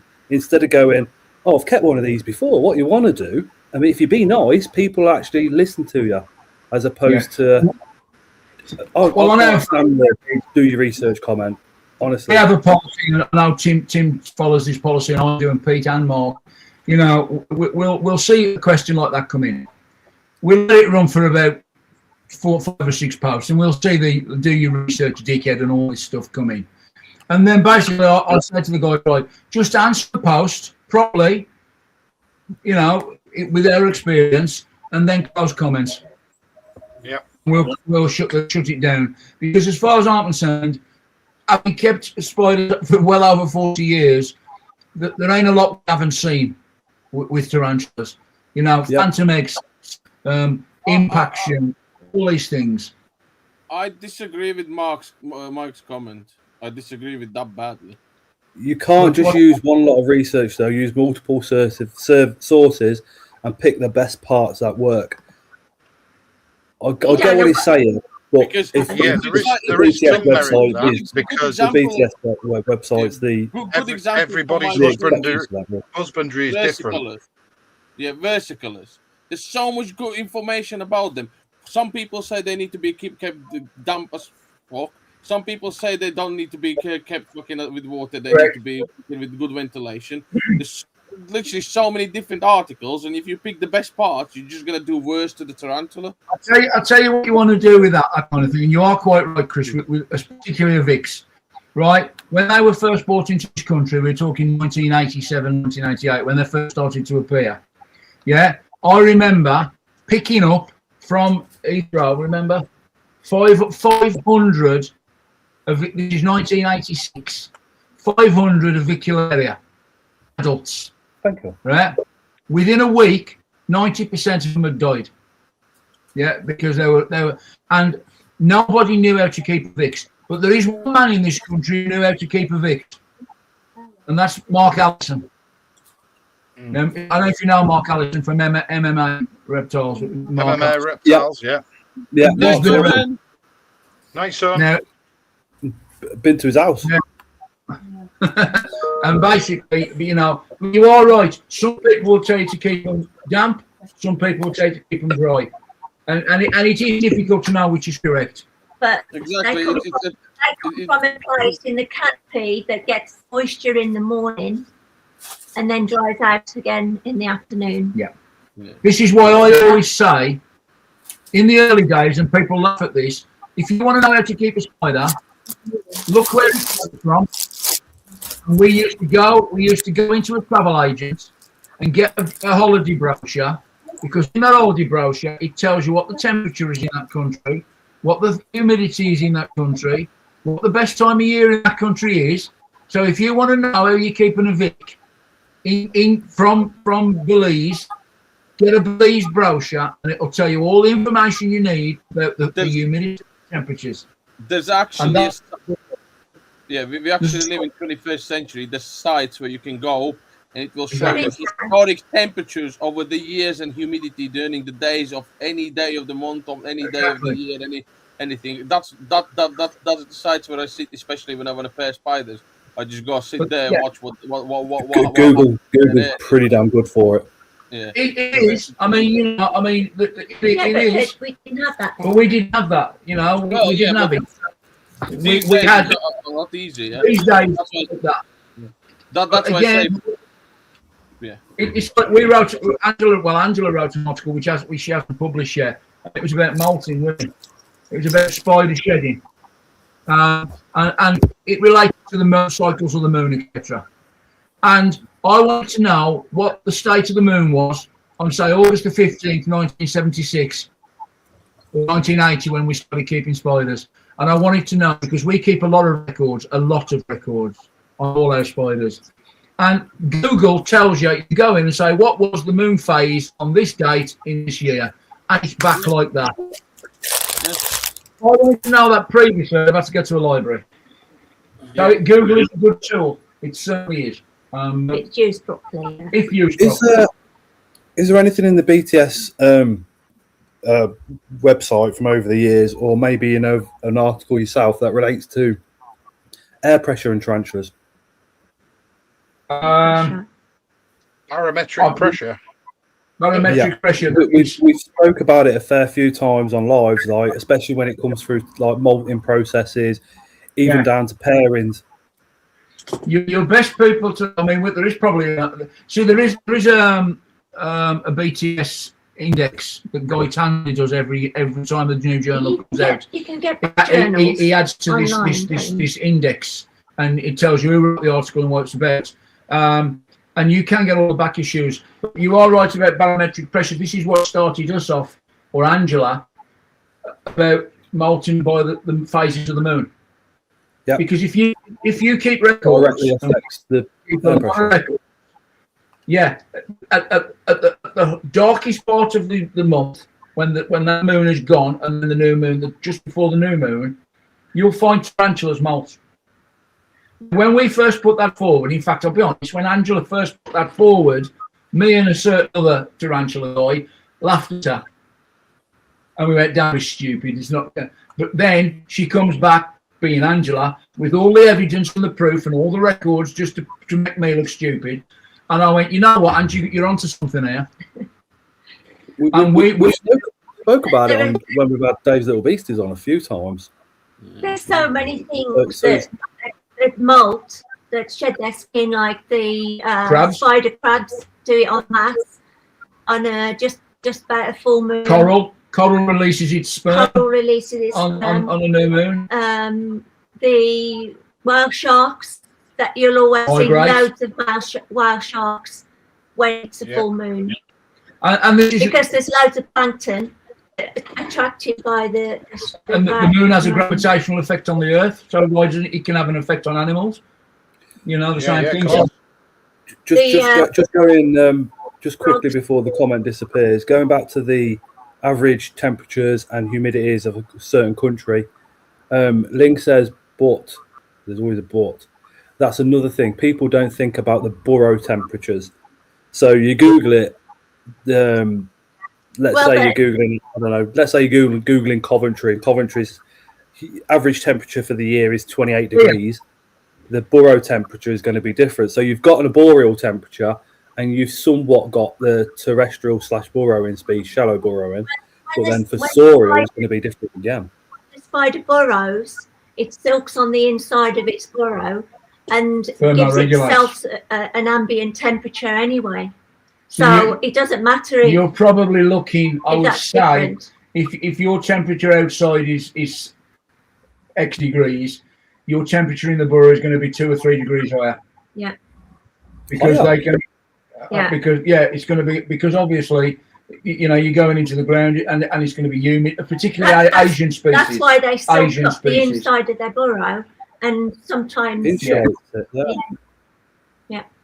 species, and in order to protect. This is what I mean. One of the big things that annoys me, and I'm going to put it out there, is egg sacs removal. Right, and people take their egg sacs away. I know that, but and I understand why they do it, but nobody takes the egg sacs away in the wild. Yeah. I never do, because I think if the female eats a sac, then there's something wrong. Yeah. I mean, we have this. What was that spider? Selenocosmia. It was a lyra, actually. Every year. We bought it from one of the shows a long time ago. I haven't got it now. No, it's gone. But every year in October, on the same week, it would produce an egg sac. It's never been mated, and I'd had it for about 2 weeks later. I'd had it for about 10 years. It would eat it. 2 weeks later, it ate the egg sac. But you could guarantee it went on for 3 or 4 years, that same week in October, it would produce a full-size egg sac. But I mean, I understand people taking egg sacs away because, they've mated the spider and they want some success rate. It's a good experience. But the underlying thing here is profit. Because, I can honestly hand on heart say we've bred hundreds, if not thousands of spiders, and I've never taken an egg sac away from a mother, ever. And we've... There's no need. There's no need. Like you say, if it's not viable, they'll eat it. They'll eat it. If they know it's not going to hatch. And even if it is viable, sometimes... It reminds me about Christoph from the Tarantula Room. He was breeding Balfouras. So again, I'm wondering if there's anything in the society's history that's noted this. And he said that he saw the female had actually made a very tiny slit in the actual egg sac, enough to put a paw inside, and then come back out, and he observed it then, obviously webbing that area back up again. It must have been testing the humidity or something in there. Testing it. He's probably testing viability to see if the babies were alive. How can your spider do that if you've removed the egg sac? Yeah, Exactly. and don't forget, like spiders like the Goliath, they turn their egg sac. So they're the ones that bottom don't get crushed. They actually mix herticating air into the web sac. Yeah, they do. Oh. So we all know what blonde eye hair is like on the back on your skin. So you imagine that in the wild, an egg sac which has got her hair woven into it. So the rodents can't eat it. A rodent comes along, that's not going to eat that because it's going to get a mouthful of tarantula hair. And we've seen that a lot. But there's an argument for, there's an argument against. My own personal opinion, I don't remove egg sacs. I wouldn't bother because I don't think you're learning anything by doing it, really. Yes, you're getting a better... But, I mean, I have my own opinions on captive breeding. I have my own opinions on overbreeding because there's a lot of overbreeding going on at the moment. That was the subject of this week's sermon. My sermon this week, there's a lot of overbreeding going on, and that will issues. I think my advice to anybody breeding is before you even pair the spider, have you got a market for them? Have you got somewhere, have you got time to look after however many slings, the maximum amount of slings that spider could possibly produce?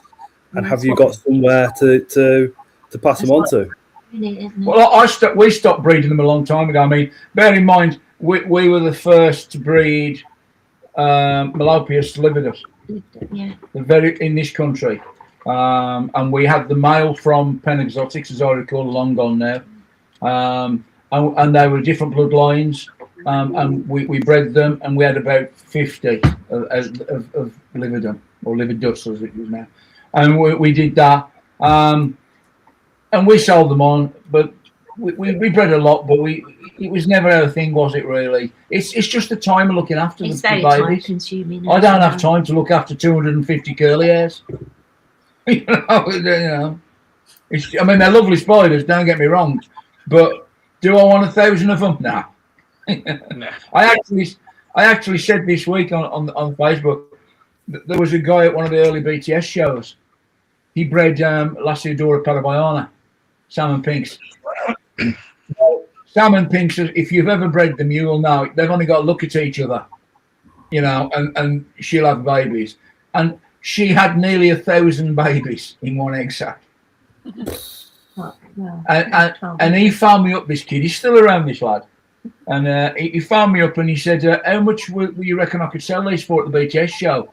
And we're going back about 25 years, I suppose. And I said, about £1 each. And he went, oh, so you heard it tick, and he went, oh, that's £1,000. Fantastic. He sold 4. And even then, he dropped the price to 60 pence. And he went back with spiders. And you know why? Because every single trader at that show had got salmon pink babies. Everyone. And that was have you seen, like, especially over the course of almost 40 years of BTS shows, have you seen like different trends with spiders, like some coming into fashion in a heavy way, others disappearing again? Yeah. And is there any that have been in fashion and been at the forefront of the hobby years ago that maybe aren't getting as much attention as what you think they deserve now? Chili Rose. Chili roses, Grammostola. In the early days, there was a lot of Grammostola. A lot. These days, they're so difficult. You guys know they're so difficult to find, and they're so slow growing.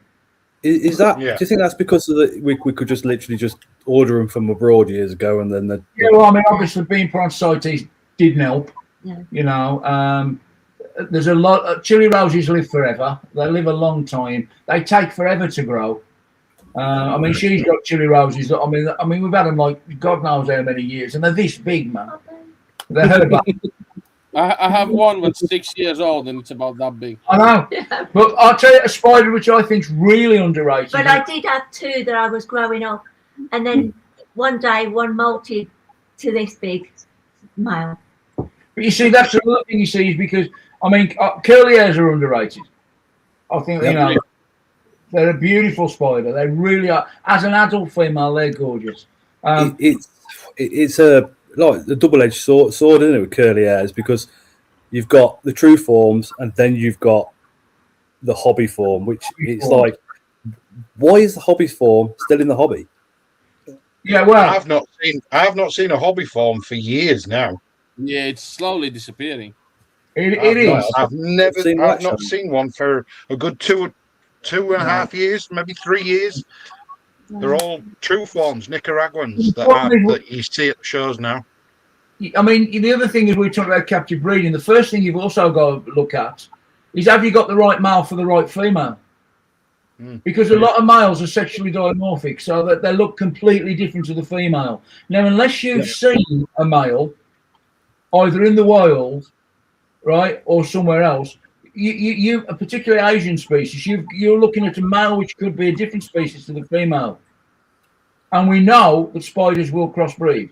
Tarantulas will hybridize. And we know that. Brachypelma will hybridize. So we have this problem where if you're not sure you've got the male to the right female, then don't breed them. We went once looked after some animals for a friend, and he got what was the spider? Which one? Tim. Oh, Aphonopelma simani. Simani, yeah. Costa Rica. Right. So while he was away on holiday, this spider matured into a male, and it looked totally different. And the problem is, if you know simani, lovely brown and white spider, white stripes. But when it's a male, jet black. It matured. It went from being black and white striped to jet black. And when he came home, he swore blind that I'd swap them. Yeah. And I went, it's a male. It's sexually dimorphic, completely different. It was reptile. But I would say my favourite spider in the hobby has always been, I would say, the tie black. With the original tie blacks. I fell in love with it, and the tie zebras, those things. But if somebody asked a question there, if there's which possibly aren't worth it, I don't like I can't say the word, the blue-legged one, Sigur or something. I can't. That's the one. That's why I don't like them. I can't pronounce it. I don't like them. Yeah. I don't think they'll be around in the hobby long. The other one, which I think is overpriced, is the Celedonia. Completely overpriced. And just for everybody watching, see, I'm not the only one that can't say all these scientific names. Even a spider guru, spider god, can't pronounce them all. That's because people like Ray Hale insist on giving them ridiculous names. I struggle. I get like Ling and that to literally send me a voice note on how to pronounce it before I do one of the videos, and then still end up messing up half the time. What's wrong with extra powder, Johnny Cash-Eye? Nothing. And Andrew Smith did say, as long as you know what spider you're talking about and the other person knows what spider you're talking about, it doesn't really matter too much. I gotta be honest. I sometimes walk around shows and stuff, and I look at some of the spiders, and they flummox me. I've never heard of most of them, a lot of them. I don't need to know. I don't know every spider name. I don't pretend to, because there's no point, because they'll be changing them next week anyway. Of course they will. People like Ray and Andy will go, let's change that. But no, I just think that I'm not a South American fan of spiders. She is. She likes the Brachypelmas. But your Brachypelma auratum was a beautiful spider. Yes. You know, the Brachypelma auratum. I believe it's called Pelanobius mutinus, which is the old crochet. I'm not keen on crochet. I've never kept African tarantulas. We did have a crochet eye for a day. I did have a crochet eye for a day. I bought an adult female crochet eye, put it in the tank, it burrowed down, it sat there. I thought, what's the point? I've just paid £100 for that spider. I'm never going to see it. I sold it the next day. The Harpactira pulchripes, they're a stunning spider. Yeah. Really nice African species. Again, you pay all that money and it webs a hole. You see an occasional leg, and then that's it. It's gone again. Makes them so special, the slightest little disturbance. I've never been a big fan of. Richard Gallen is your South African man. He was another ex-committee member. Richard Gallen. Yeah. He's more into the British spiders now, but Richard was a South African expert, Tarantula and all these Lagarde and all these things. He was right up there. Is that true? Johnny Casheye only called this because of being discovered near Folsom Prison. Yeah, literally on the ground outside the prison walls. That's why they named it Johnny Casheye. We saw one in Borneo. And also, it went around Facebook that it was called Johnny Casheye because Johnny Cash is famous and people wanted to bring attention back to spiders. The problem was literally found on the ground outside Folsom. I'll tell you why people use names like that, because they're young researchers. They write the paper and they think, you know what, let's have a bit of a laugh, bit of a crack here, and we'll call it Tetrapoda David Bowie eye, which we have seen a number of times. And then somebody like Smith will come along and he'll go, nah, we're not actually. It's the guy in Germany who just true spiders, and he'll redescribe it and he'll change the name. Yeah. Just going back to the African species, Charlie says he don't necessarily agree with it all being a whole. He's kept a lot of them, and his eight-legged emporium at the shows. He does keep a lot, but maybe he's very light-footed. I understand it. Some of the Harpactira species and some of the horn baboon, Ceratogyros. Same with Jeanette. I find Harpactira come out quite often. Yeah, Harpactira and Ceratogyros, ones with the horns. They are nice. They are nice spiders. Muticus do, pulchripes don't. He tends to find, says Charlie. Yeah, it's just one of those. It's like when we started travelling. We decided to go to Southeast Asia. That was what we wanted to do. That we could have just as easily chosen South America or South Africa, but you go to a place, you fall in love with it. It's got everything we need, so we keep going back there. When I talk to people, they say, "Oh, you really should do South African spiders, rain spiders. They're great, they're what you want." But I said, I've never been into camel spiders. Too short-lived. Camel spiders. We were keeping them, weren't we? People do keep them, but they're going into molt, and you're finding people are throwing them out because they take so long to molt. People thinking they've passed away. Now people are keeping them like hot through the day and cooling them down at night time, like a bit more like how they would be in their own environment. Exactly. But now there's a lot of spiders out there. If I've got to buy a spider now, if I've got to go out and look for a spider, I don't think there's anything particular I particularly want. Nothing I've done it. I've been there, done it. Exactly, and as I said, but my passion will always be Asian tarantulas, always. Do you think there's still a lot more tarantulas in the wild that we're still yet to discover? Absolutely, yeah. And it will get worse because people like Stuart Longhorn working on DNA. When you can have two colonies of, just for argument's sake, Brachypelma smithi on one side of the river, Brachypelma smithi on the other side of the river. They look exactly the same. DNA them completely different. Yeah. So, this is a conversation me and Tim have had about scorpions in the past, which has just blown my mind. How you have to literally split hairs to tell the difference between two species. Yeah. And this is really important to why, you know, breeding shouldn't really be for everybody. No, and this is the problem. Half of the Charalia species that we have in here, the difference literally comes down to, has it got 5 or 2 nodules on the lower finger of the claw? And you're like, yeah, that's it. Yeah, that's it. All right. But you see, that's okay because you have got a physical difference there. You've got a physical difference you can see and you can measure. Yeah.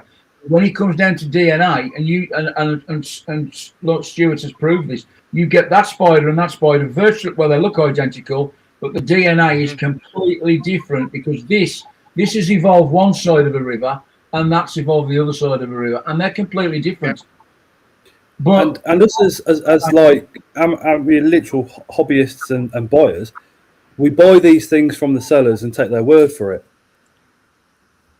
I mean, that's what really messed one of my videos up once, because I bought a scorpion species and then I had to do a revisit straight after, explaining that the seller had actually incorrectly identified it. Thanks to Tim. Luckily, the care requirements were identical, so not too much damage was done, but it still went out. They're both at share ranges in the Sonoran Desert, so you was the care vids was spot on. It was only the Latin name that. Well, to be honest, at the lectures, I think it was like this year, it might have been last year, we had Brent Hendrickson from the States, the Aphonopelma, and the Madeira Sky, the Sky Tarantulas, the Madeira Sky Tarantulas. Yeah, the Sky Islands. Sky Island Tarantulas. Now, within the space of probably 10 square mile, they discovered probably 10, 15 different species of Aphonopelma. Now, to me and you, we look at them and go, it's Aphonopelma, but we don't know what it is. These guys are out there physically naming new species. Because, as Ray will tell you, in taxonomy, you get 2 types of people. We call them lumpers and splitters. There are the people who lump everything together, and then there are people like Andy Smith and Ray who come along and split it all back up. Yeah. And that's how taxonomy works. Lumpers and splitters. And at the moment, Aphonopelma is going, it's expanding rapidly because there's so many new species being found. But I do walk around some shows and question the validity of some of the species. Definitely. Oh, yeah, 100%. It's very difficult to know what's what really when you're going around looking at different tables and all the rest of it. But what is good is the fact that you got Tim, you got yourself, other BTS committee members. I mean, I bought a spider at the last show, and I was a little bit unsure whether it was what it was. So straight down to see Luke, and Luke went, "Yep, it is that," and then also explained why. Yeah. I'll be fair. I've got people at shows that you can go up to and go, "Look, I've just bought this scorpion. I know it weren't from you," and he'll quite happily tell you that if it's what it's supposed to be. I mean, I had a long chat with Luke and his dad, and I'm closer to his dad's age, to be fair. And we had a long chat at the lecture. Yeah, I think they enjoyed it this year, Luke, because he said he seemed to enjoy it. And I got a lot of time for him. We were the first show they attended. They looked the first show he ever traded at under his actual name. You know, and he actually attended our show as Spar Spiders, and I went, you know what? And I have a lot of time for them because they're genuine lads. A lot of the traders are, to be honest. Luke's first show, he traded as Luke Hughes, and that was also my first show, and he was dead opposite the front door, so I remember him. Yeah. Yeah. But this is Luke, you know, I mean, Luke loves the BTS that much. He literally, I mean, mystery boxes are a massive thing in the hobby, especially with the sellers, as you know. But when it comes to BTS, he must lose money on those. The only show he does mystery boxes for, I believe, isn't it? Only does them for BTS, and then he'll do some for the live stream that we do with Luke afterwards as well. So it's very, very limited numbers. But the stuff that he puts in them is absolutely incredible value. I agree. But mystery boxes are another one of my soapboxes. You know, I don't have a lot of time for mystery boxes because I have to question personally. I've never bought a mystery box. I dare say that. but I have to question the sort of the idea behind it. Look, I've got 500 of these spiders. I need to get rid of them, put them in a mystery box. And fair enough, but it does. It then leads me on to the other problem I have. Luke puts what they I know what Luke does, and I think if the mystery box is done right with the care sheet, with what the animal is, but how many times do you see on Facebook somebody's had a little pot out of a mystery box and there's a bit of scribble on it? That pisses me off. I'll tell you that straight. And he goes a little bit, and then lots of sellers do should literally state perfectly around the side in good English exactly what that spider is. Not like you said, not L.P, because a lot of people aren't going to know that's Lazadora parabama, not GBB, but their actual name on the pot. I mean, you know what, as well, a bit of advice for traders, you'll sell more because you'll get a reputation of being actually trustworthy, honest, and putting it on there, putting your name out there and say, look, I'm proud, this is this spider and I've sold it, yeah, end of. There's a few sellers, Geoscorps being one, which will put accurate, up-to-date information on their website. I also go to Geoscorp's website when I'm doing a scorpion video. That's where the information comes from for them, by the way.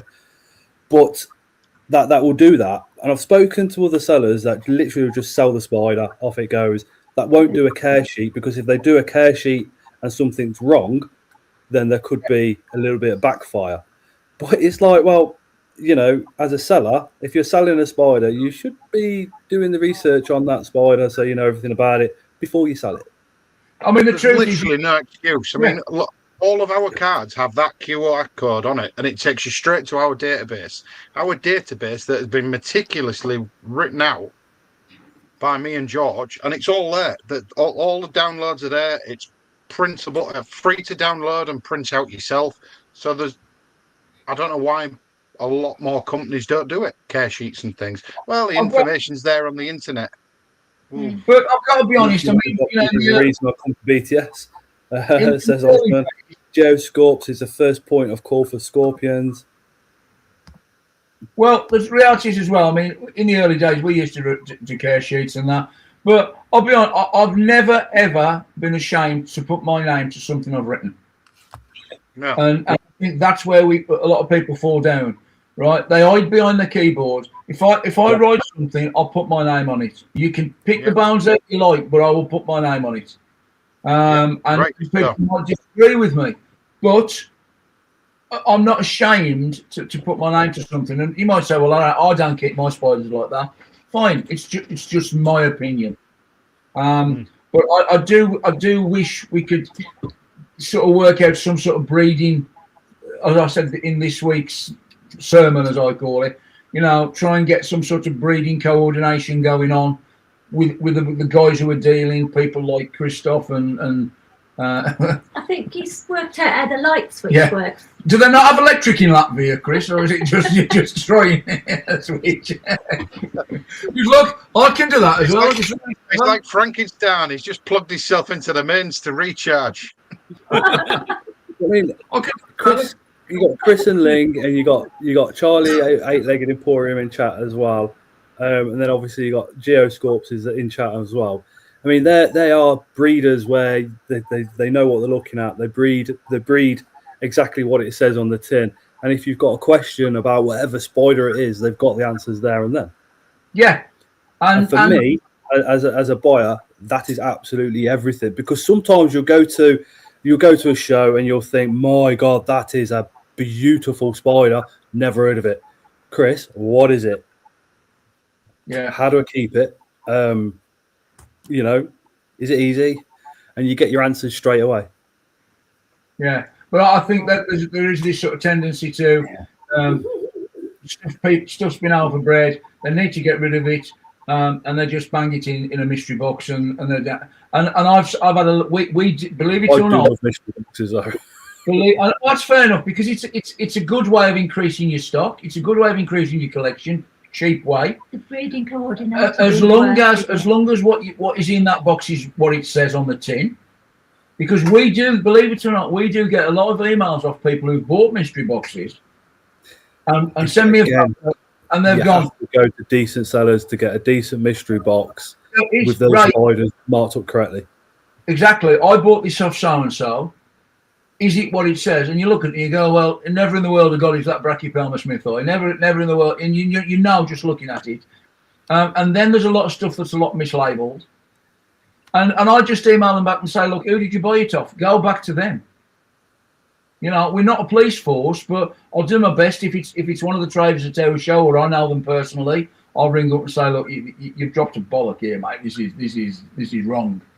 And most of them just go, okay, we'll replace it. But obviously, as the hobby expands and explodes, not everybody is honest and upfront. You know, sadly. Yeah, you've got to be careful where you go.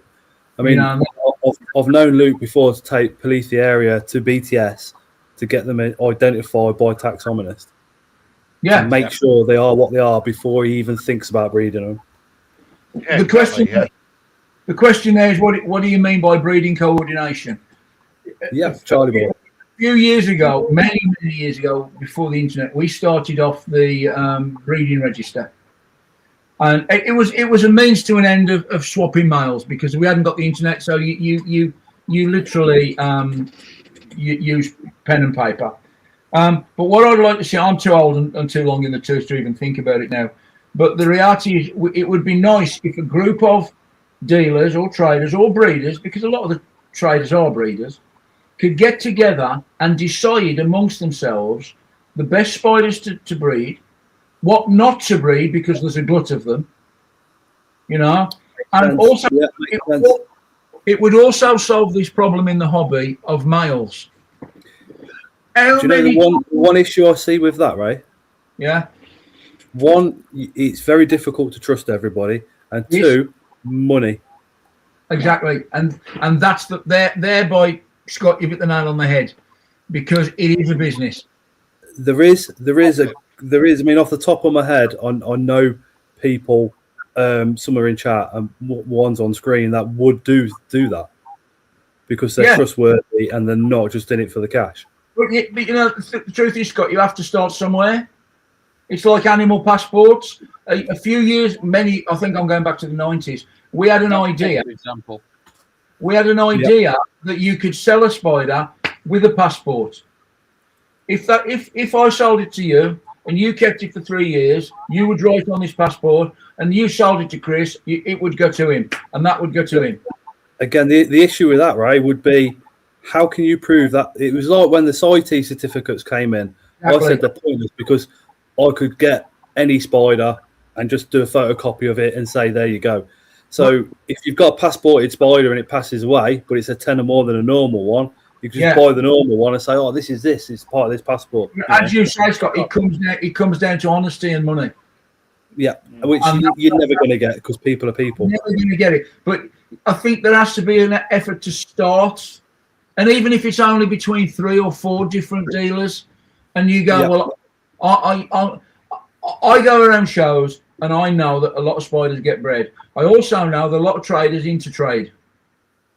Yeah. So-and-so sells to him, he sells to so-and-so. So you're looking at spiderlings which are more from the same egg sacs.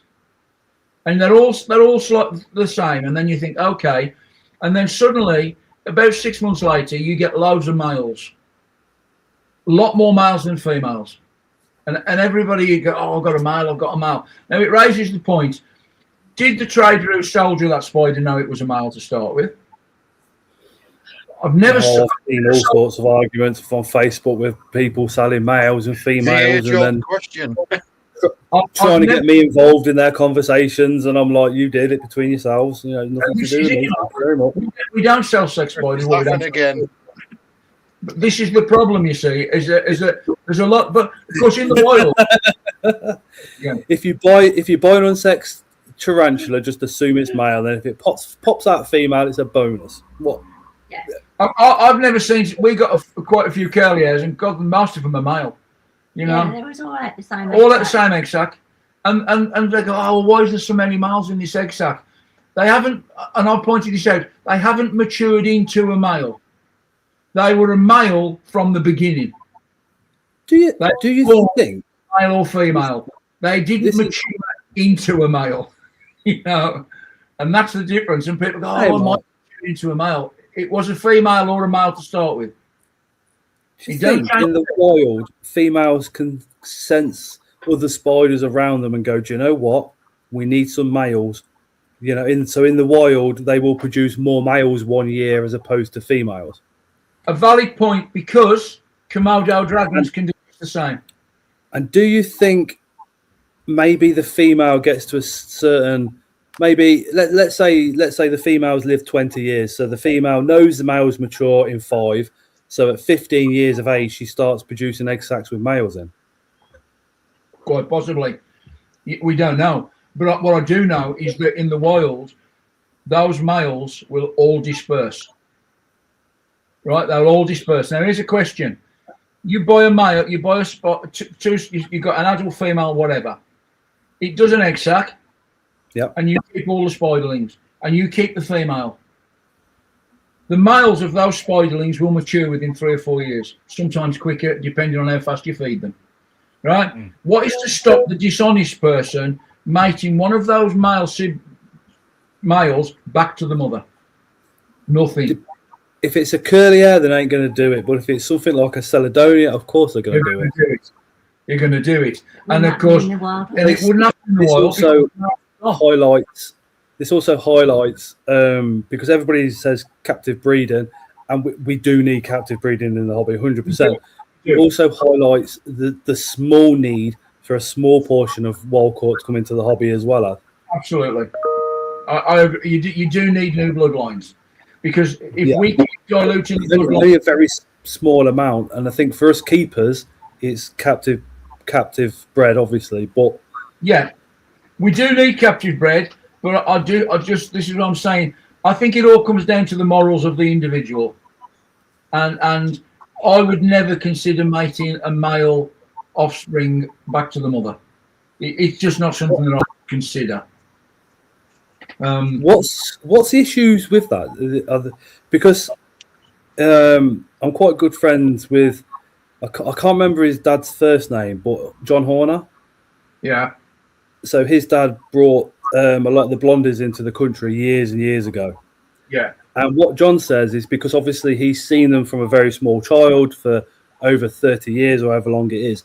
He says in the hobby, you tend to see that they've got smaller than what they were when they first. That's your issue. Do you think that's because of the gene pool getting smaller and, like you said, sons being mated to the parents and so on and so forth?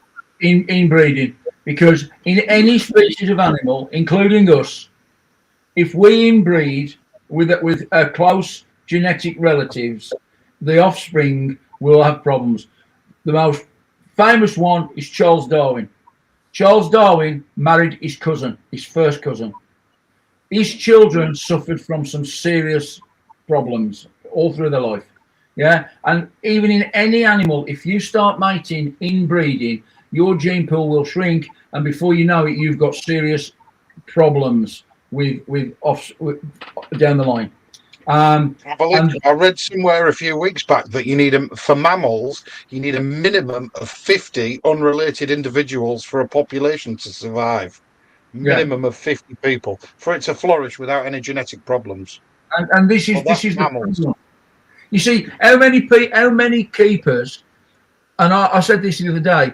It's happened to us. You get a spiderling, you keep it, you love it, you care for it, you do everything right. It's perfect. And then one day it dies. Boom. Ask yourself why.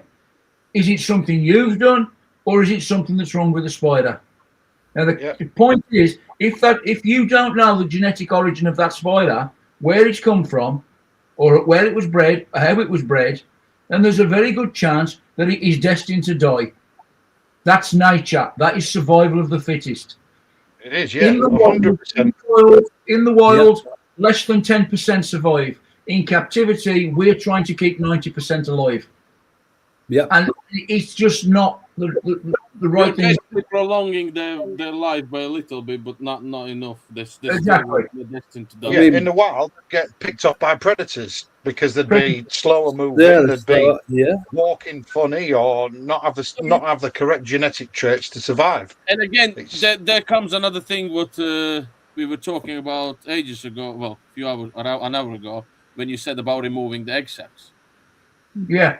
Yeah. If you remove the egg sac, a lot more slings will survive than if you leave it with the mom and only the strongest survive. Exactly. This is what we've said. And I've said this from day one. Only those slings that should survive will survive. With true spiders, a lot of the true spider breeders tend to leave the sacs in with mum. Mum opens them, and then the offspring will eat each other. And it sounds awful, and people go, "Oh, you can't do that." That's exactly what happens in the wild, and the strongest survive. It's exactly what happens. We tried an experiment way back with tie blacks. We had an egg sac of tie blacks, and I thought maybe I can keep these communally.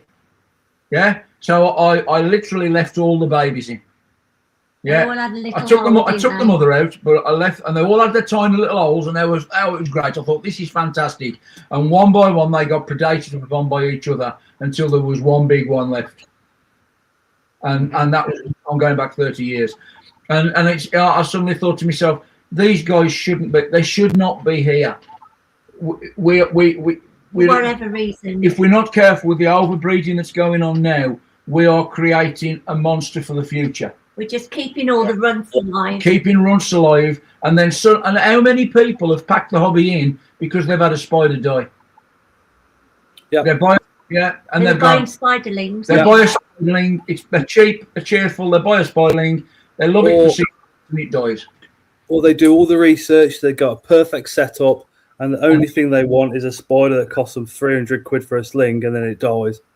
Yeah, it destroys you. And it does destroy you. I mean, and this is the problem: is that people need to live more, not self, because these animals sometimes they are destined to die. You know, and I'm saying that as a biologist, you know, not a spider keeper, because in all walks of life you get runts. Some should not be here. It is nature's way of the survival of the fittest, and that's exactly. We're doing it the wrong way around. And I was told that we're doing reverse Darwinism. Yeah. We're trying to keep everything alive, because again it comes back to that old age thing, money. And it's a sad fact. I'm not anti-trade. I organise the BTS show, for God's sake, but I think we do need to take a long look at our hobby. No, but you're pro-responsibility, and that's what we're talking about. My last female Swamadami that birthed, she gave birth to 19 babies on her back. When they were all scuttling around on the floor, they'd left the mother's back. She was removed, put in her original enclosure, and those 19 babies I kept together. In the end, there was 13. 7 of them got eaten by the others. Yeah. Now they died for whatever reason. There was no difference from the other 13. Yeah. Just 7 of them died, and they predated on them. Ooh, one of my brothers and sisters is dead. I'll have that. So literally, despite the fact I could have got 80 quid, 90 quid per baby. Yeah, I was just about to say that. Sorry, leave them in together, let nature do its thing, and those that are fit and healthy, that are destined to survive, will survive.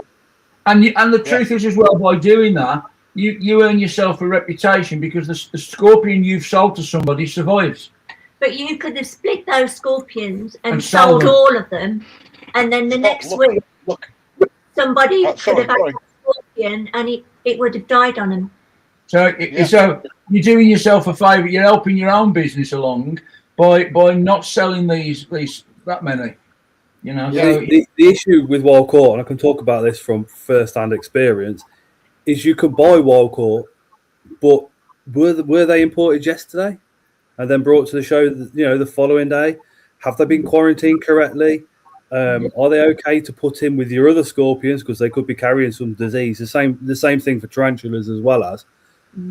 But I had it where I bought a communal and they all passed away. Within like 9 days, was it? Yeah, but then I've bought captive bred from Tim. What problems? There isn't any. Still going because strong Tim's now, already done that. Still going. Tim's done that natural selection process for you. But like you say, you buy a wild caught, you have no idea how long that's been in the tub. You have no idea how long it's been in transport. You have no how long it's been sitting at an airport. You have no idea on any of that. Yeah, all you can literally do is hope, and of course you don't. If it's an adult, you have no idea how old it is. I think there is that. I think the whole idea of people quarantining, well, all you have to do is cast your minds back to the nematode crisis. Okay. But I used to work at the zoo, and everything was quarantined. Everything for weeks. You know, and you know, and again, it's like DKS, for instance. Yeah, I mean, 44 years of keeping spiders, touch wood, never had a case of it. And yet, I know people like Jean-Michel Vazez lost his entire collection through it. Yep. I mean, Vazez, Vazez. It's such a highly debated issue because DKS. He said it was a lot of people in the comments will see that as DKS is like the actual disease, but it's just a list of symptoms to a disease unknown. Yeah. I had it with the blondie, and the blondie inevitably died. I know other people that have managed to get their spiders through various different situations that they've done, and they've been okay. It's so difficult. Is with that, we're tending to lump, as you say, we're looking at symptoms and lumping it all together into one disease. And as people like Benjamin Kennedy, or you know, the vet, the invert vet, he's working on this now. You know, and he's trying to split it again to find out, are all these symptoms, is it just this DKS or is it something else? Is it a combination of 3 or 4 different things? Is it genetic toxins that we've introduced, like deodorant spray or something else? Or my own opinion, and it's chemical maybe. Our opinion only is it's genetic. That's I'm with you on that, Ray. I believe it's genetics. I believe it's the runts surviving where they naturally die in the wild. I think this is, and I've said this for years and years. We never had this problem back in the 90s and the early 2000s. Never had DKS, wasn't there. Suddenly it is, right? And we have looked at it a long time and studied it and observed. And I've spoken to keepers and I've done research on it. And I am convinced it's a genetic problem. I might be wrong, but that's my opinion.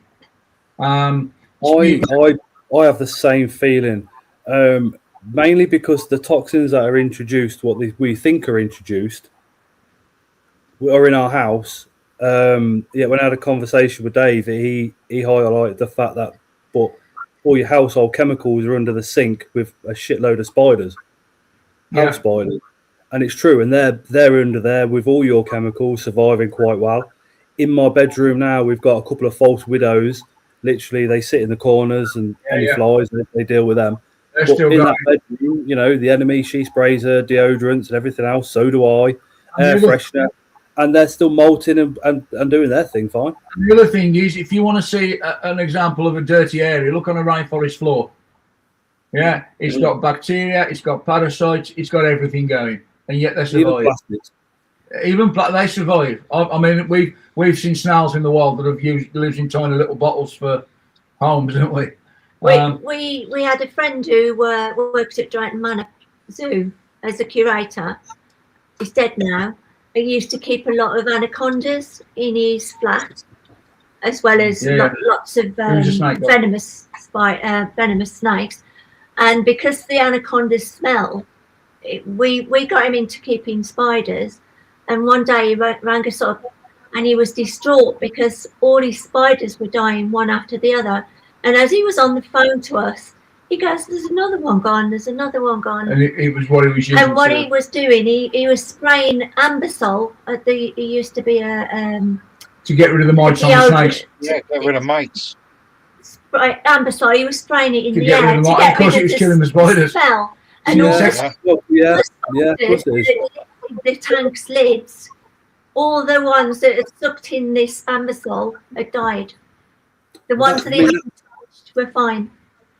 That is something people can overlook as well, because things like that, you know, as well as like fly killer.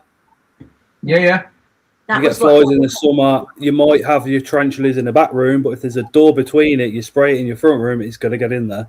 And then Oh, my spider's my spider's just died. Don't know why.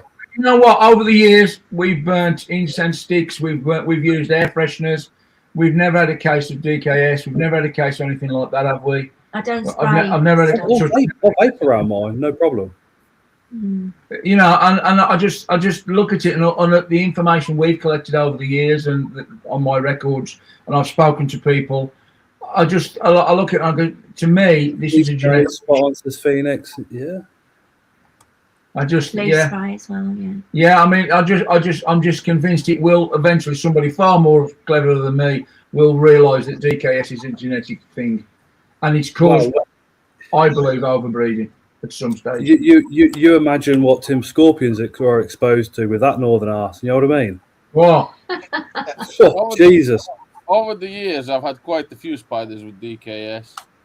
And I've managed to get a couple of them to molt out and seem to be normal, but they all died anyway after a while. They died after a while. Yeah, they just all died. Not a single one who I managed to get out of the DKS that survived. Yeah, I know. And this is they squeeze one molt cycle out, maximum to last to the second one, and that's it. They're dead. And then they're dead. I lost some dubiousness in section after the cat laid on their enclosure, but then they've got the fly killer on them, and they've got the fleece stuff. Osmond goes on to say, anything that is designed to kill insects or pest animals, you really don't want in your house. Yeah, 100%. I agree. I mean, using pesticides, do it. Never have done, and no. You can lose a collection quite quickly because it will get through a door. You know. Charlie says, sorry, you are saying overbreeding, but your reasoning is we are letting runts live instead of die. So it's not overbreeding, but keeping the runts alive. That's the problem. A fair comment. What I mean by overbreeding is that we are breeding spiders, not perhaps overbreeding. Bad choice of words there. But we are breeding spiders, taking the egg sacs away. And taking the egg sacs away to get a more offspring. Spiders, yeah. And then we are expecting all of those offspring to grow and to be viable adults. And nature doesn't work like that. You know, ducks have 7 or 8 chicks for a reason, because 5 of them are going to die. As simple as that. You know, shot by bike. This is, you know, almost artificially is what you mean. Yeah, we are artificially keeping things alive, which really, strictly speaking. And look, I'm not suggesting that we should let everything die, but I am suggesting we should think about what we're doing. What traders need to realize is, if there's less spiders to sell, the price will go up anyway. And they will still make the money. But what they think is short-term profit is better than long-term profit. Good point. So if you take an egg from a spider and split all the spiderlings up into little vials, then each one of them you've then got to feed. But if you left them in together, they would predate on each other for a short time naturally, and then you got you've got more chance. You've got more chance of keeping a second or third instar alive than you have a first instar. So, if it was me breeding, I would let those get to second or third instar. Then you've got more of a chance of keeping them alive. Look at true spiders when they shed, when they hatch. You can see each spider. If you touch, say, garden spider's nest, they'll all disperse. And then after a while, they go back together because they're feeling safe together, safety in numbers. And then after they've shed a few times, then they'll balloon and go to other places, which is what the tarantulas will do in the wild. Well, you know, if you think about it, if you split them up and feed them a fruit fly each, or leave them together and let the strongest win by eating the weaker ones. Yeah. But if a spider eats a weaker spider, it's literally absorbing every single nutrient it needs to grow to the next shed. Yeah. And this is the point, you know. I mean, I'm not suggesting we should all breed spiders and keep them all in together, because obviously there are businessmen and traders. But there is a point where you have to stand back and then separate them later. If you keep spider any animal for the right reason, and you want it because you love them and you want to enjoy them and become more adept in what you're doing, is that you need to explore every avenue, not just the one that you find the easiest. You have to say, well, okay, these spiders I'm going to keep in together, and these I'm going to separate, and then do the research and say, well, look, out of the ones I all kept together, I've had 30 who have grown on. Out of the ones I separated, most of them have died, because it is difficult, if you're not experienced, to keep spiderlings alive. I think that would make a good article for the BTS, actually, is having 2 females, pairing them, and fingers crossed they both have the egg sac, leaving one with the female, obviously, and then the other one splitting up, and then at the end of that, seeing what's left, that wouldn't be ratio-wise. That wouldn't be a fair experiment, because you don't know the genetics of the female. That is true. This is true, but it's about as best as you can do. To get the same egg sac from the same sac. From the same female. As Chris says, you do need 2 egg sacs from the same female. Yeah. Well, you could do Cambridge Eye and make double clutch. Well, Cambridge Eye, of course, double clutch. Or Armenia. Yeah. I've had the Armenias. She made a sack, she ate the sack, and then she clutched it again and didn't eat that sack. Yeah, they were well known for Armenias. I'll blow your mind with my Armenia. So I paired the Armenia. She had the sack, ate it. I didn't have the male because she ate that as well, and I was like, okay, right, no sack then. And then she molted, so I took the molt out. Yeah, never put another male in. And me and Luke from Spar Spiders were going around to some scouts, and we were going to take some spiders, show them the spiders and some roaches and stuff. Yeah. And I said to the wife, I says, we've got a couple of hours. I'll rehouse that Armenia, because she'd shit up the glasses to do and all the rest of it. And as I did that, there was about 40 slings in there with the female all running around. I was like, how's this possible? Again, this is where it comes in. Through a molt. I was saying earlier, one of the things that I never knew this is, you look at a Komodo dragon. Now, a Komodo dragon can mate, male and female, and their offspring will be male and female. Yeah. In times when there are not enough males, because it's an island community, the females are capable of parthenogenesis. In other words, they can produce offspring without males. Yeah, but they only produce males. They never ever produce. If they reproduce parthenogenetically, they only produce males, because then that allows them the population of males to spread across the island, and nobody knew that Komodo dragons can reproduce asexually and parthenogenetically. And some snakes can do that, and there are certain other animals on the planet. Some insects can do it. Morning geckos, they clone themselves, and every now and again, once in a blue moon, chuck out a male. Yeah. You just never, you think that the natural world is an amazing place, and for us to think that we actually know anything about it is very vain, because we are merely visitors to this planet. We're custodians at the moment. We don't run. We're hiring it out for a few hundred years, aren't we? And that's it. Yeah, and at the moment, it don't look like we're paying any rent. No. Yeah. To put it bluntly, No, we're squatting and smashing the windows, the doors, and everything. And I said to a guy recently, I often view the human race as like fleas on a dog's back. The dog knows they're there. He'd love to get rid of them, but he don't know how. And the earth knows we're on the surface scurrying about, and it will get rid of us eventually. But so the Komodo dragons Chester Zoo were the first to have. Yeah, Komodo dragons, Chester Zoo. They were first to have the parthenogenic males. They had 5 of them. Just to give you a bit of background, Phil from Incredible Inverts Another Animal. He is a zookeeper. Yeah, I know Phil. Good lad. I know, Phil. Yeah. In fact, Phil, it's your birthday on the same day as the BTS show. Happy birthday for the BTS show. It's my birthday tomorrow. Is it? Well, we'll all be getting together and giving Phil the bumps. Is it your birthday tomorrow, Tim? Is it really? How old are you?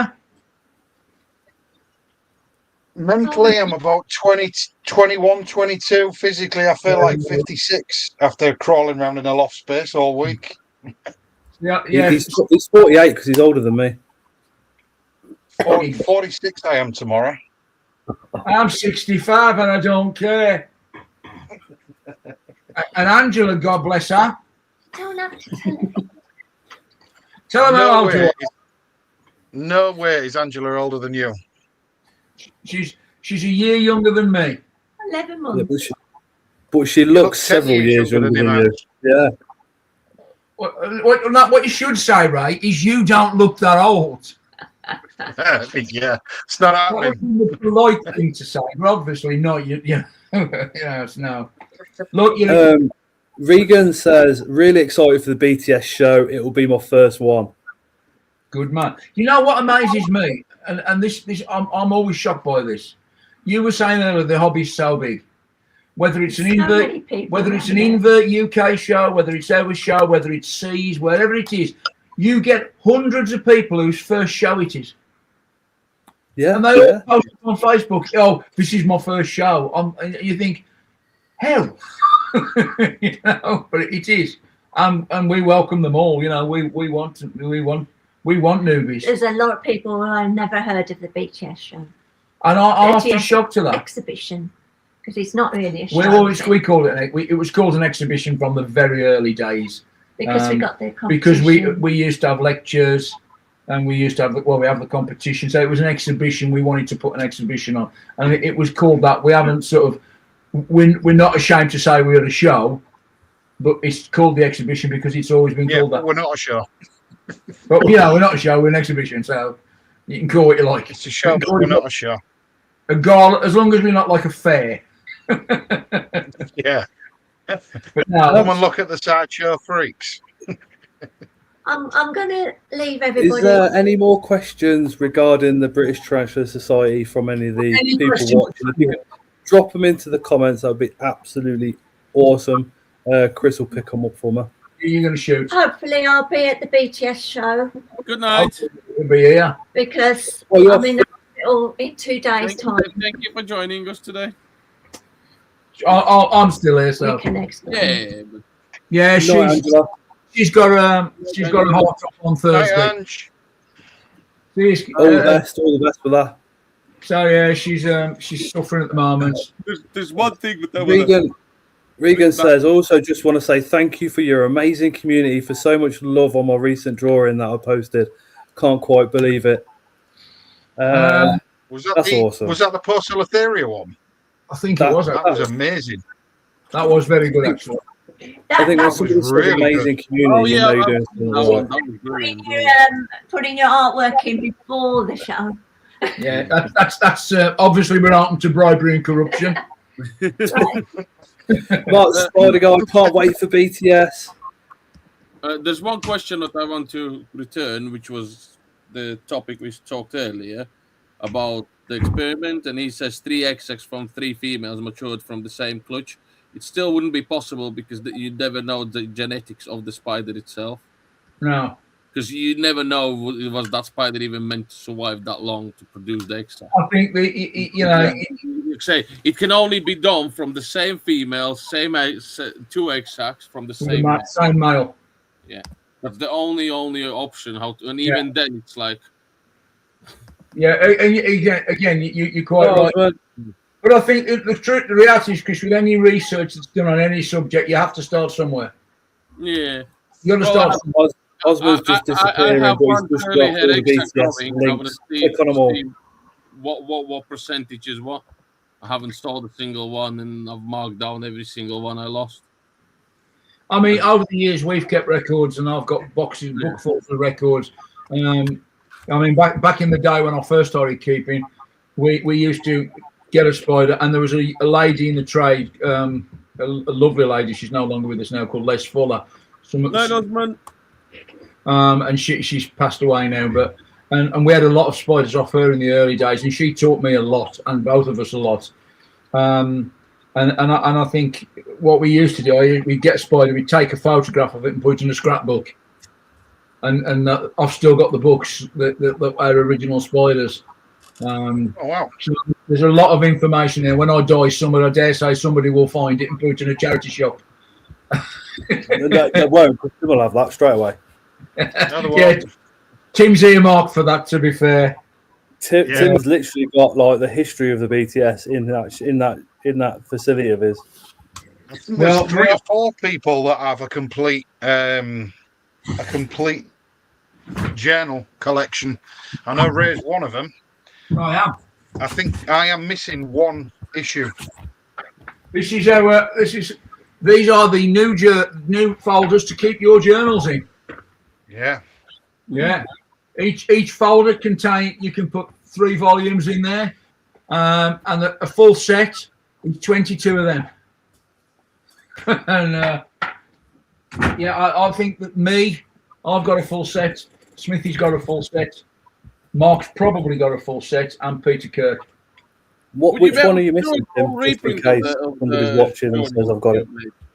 Sorry, Chris. I believe it's volume 1, book 2. I believe it is. Well, what is? I've got one PDF, but I just don't have physical copies. Volume 1, number 1 was an A4 hand typed with 2 staples. Yeah, you've got it. And he's got a drawing. I got the replica version. It's got a drawing on the front, because what happened is when Anweb died, we photocopied about 40 or 50 copies and we had them signed. We signed them and then we sold them. But the very first one has got the old BTS logo on it, which was the spider sitting on top of the planet. That was the old BTS logo. And then we changed it. Regan says that the question has been answered by Ling. It says, I'm wanting to join the memberships. Do you mind me asking what's included? Ling says you get the journal, lectures, and abilities, turn at competitions for the expos, plus you'll be supporting the BTS, and then you get all the information that's on the website as well, which is 40 years. And he's got a copy of a very rare book written by somebody called Ray Hale. Hold on. Oh. God, 1998 that was. Drawings by Angela. It's all right, but some joker scribbled in it, so it's devalued. You know what's sad? I haven't even got a copy of that. Tigo says, Miguel, says, I would love to buy some, but I can't find past issues in print. Right. Can you buy the past issues, past journals in print, or? Some of them you can. We normally sell them at the BTS shows. What I would say is, if you actually join the BTS, for 20 quid, bear in mind, you got access to all the downloads from the past. That's 40 years of spider history for 20 quid. That's 50 pence a year. What is it? Oh yeah, I've got them. They're written by Charpentier. Oh, Carpenter.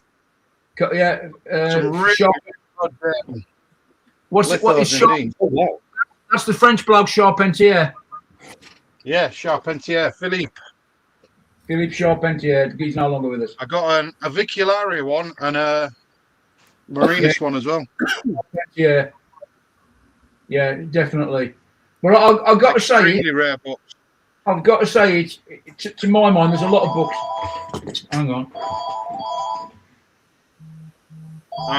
If I'm going to have a book off with Ray Hale, I've lost this already. Yeah. Speaking, 2 seconds, lads. Yeah. I muted you, so don't worry about it. You can talk. Right. Yeah. Oh.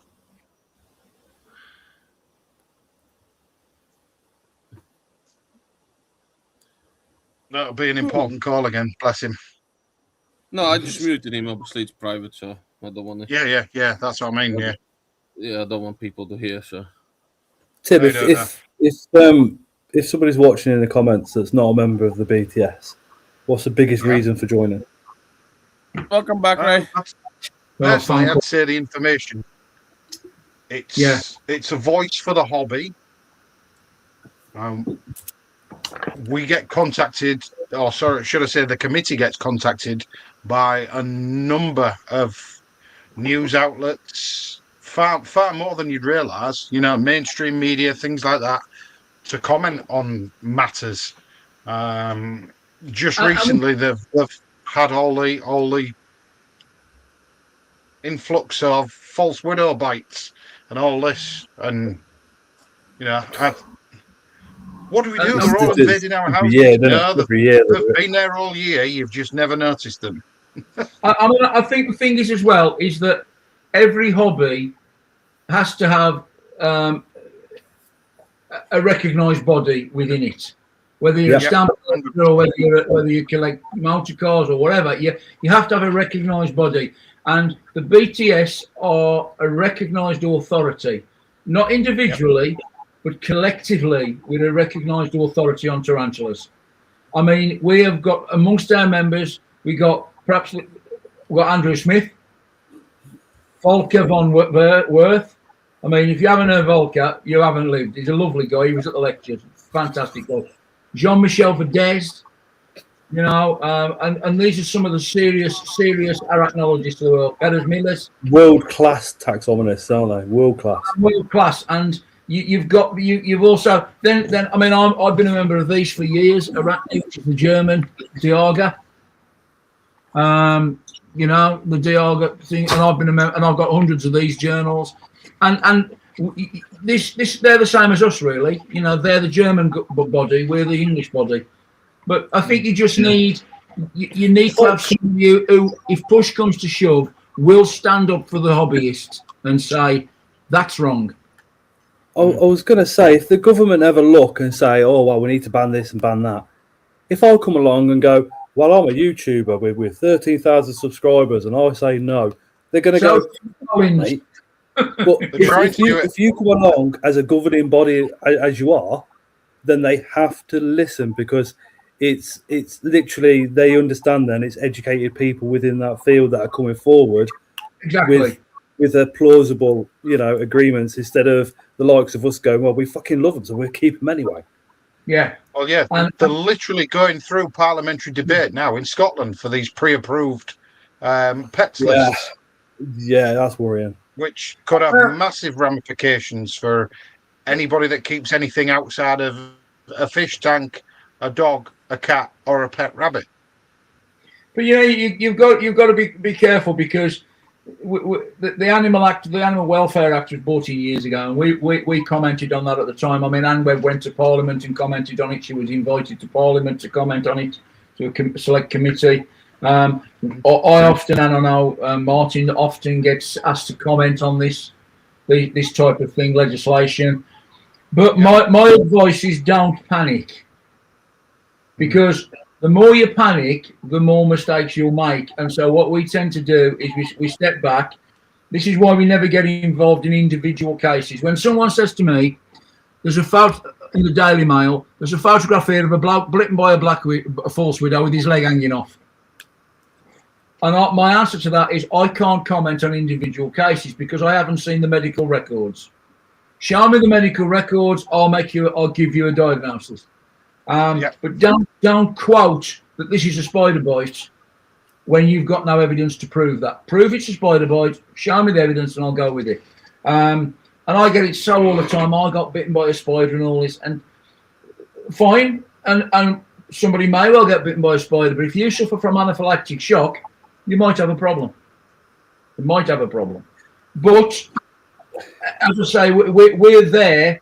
You might never need us. You might say, well, the BTS are a waste of time because we might never need them. But one day you might, and exactly. we Well, it's not a case of might. I hand on heart think that one day we 100% will need the BTS to stand up for the community and stand up for the animals that we keep. And the point is, Scott, we will.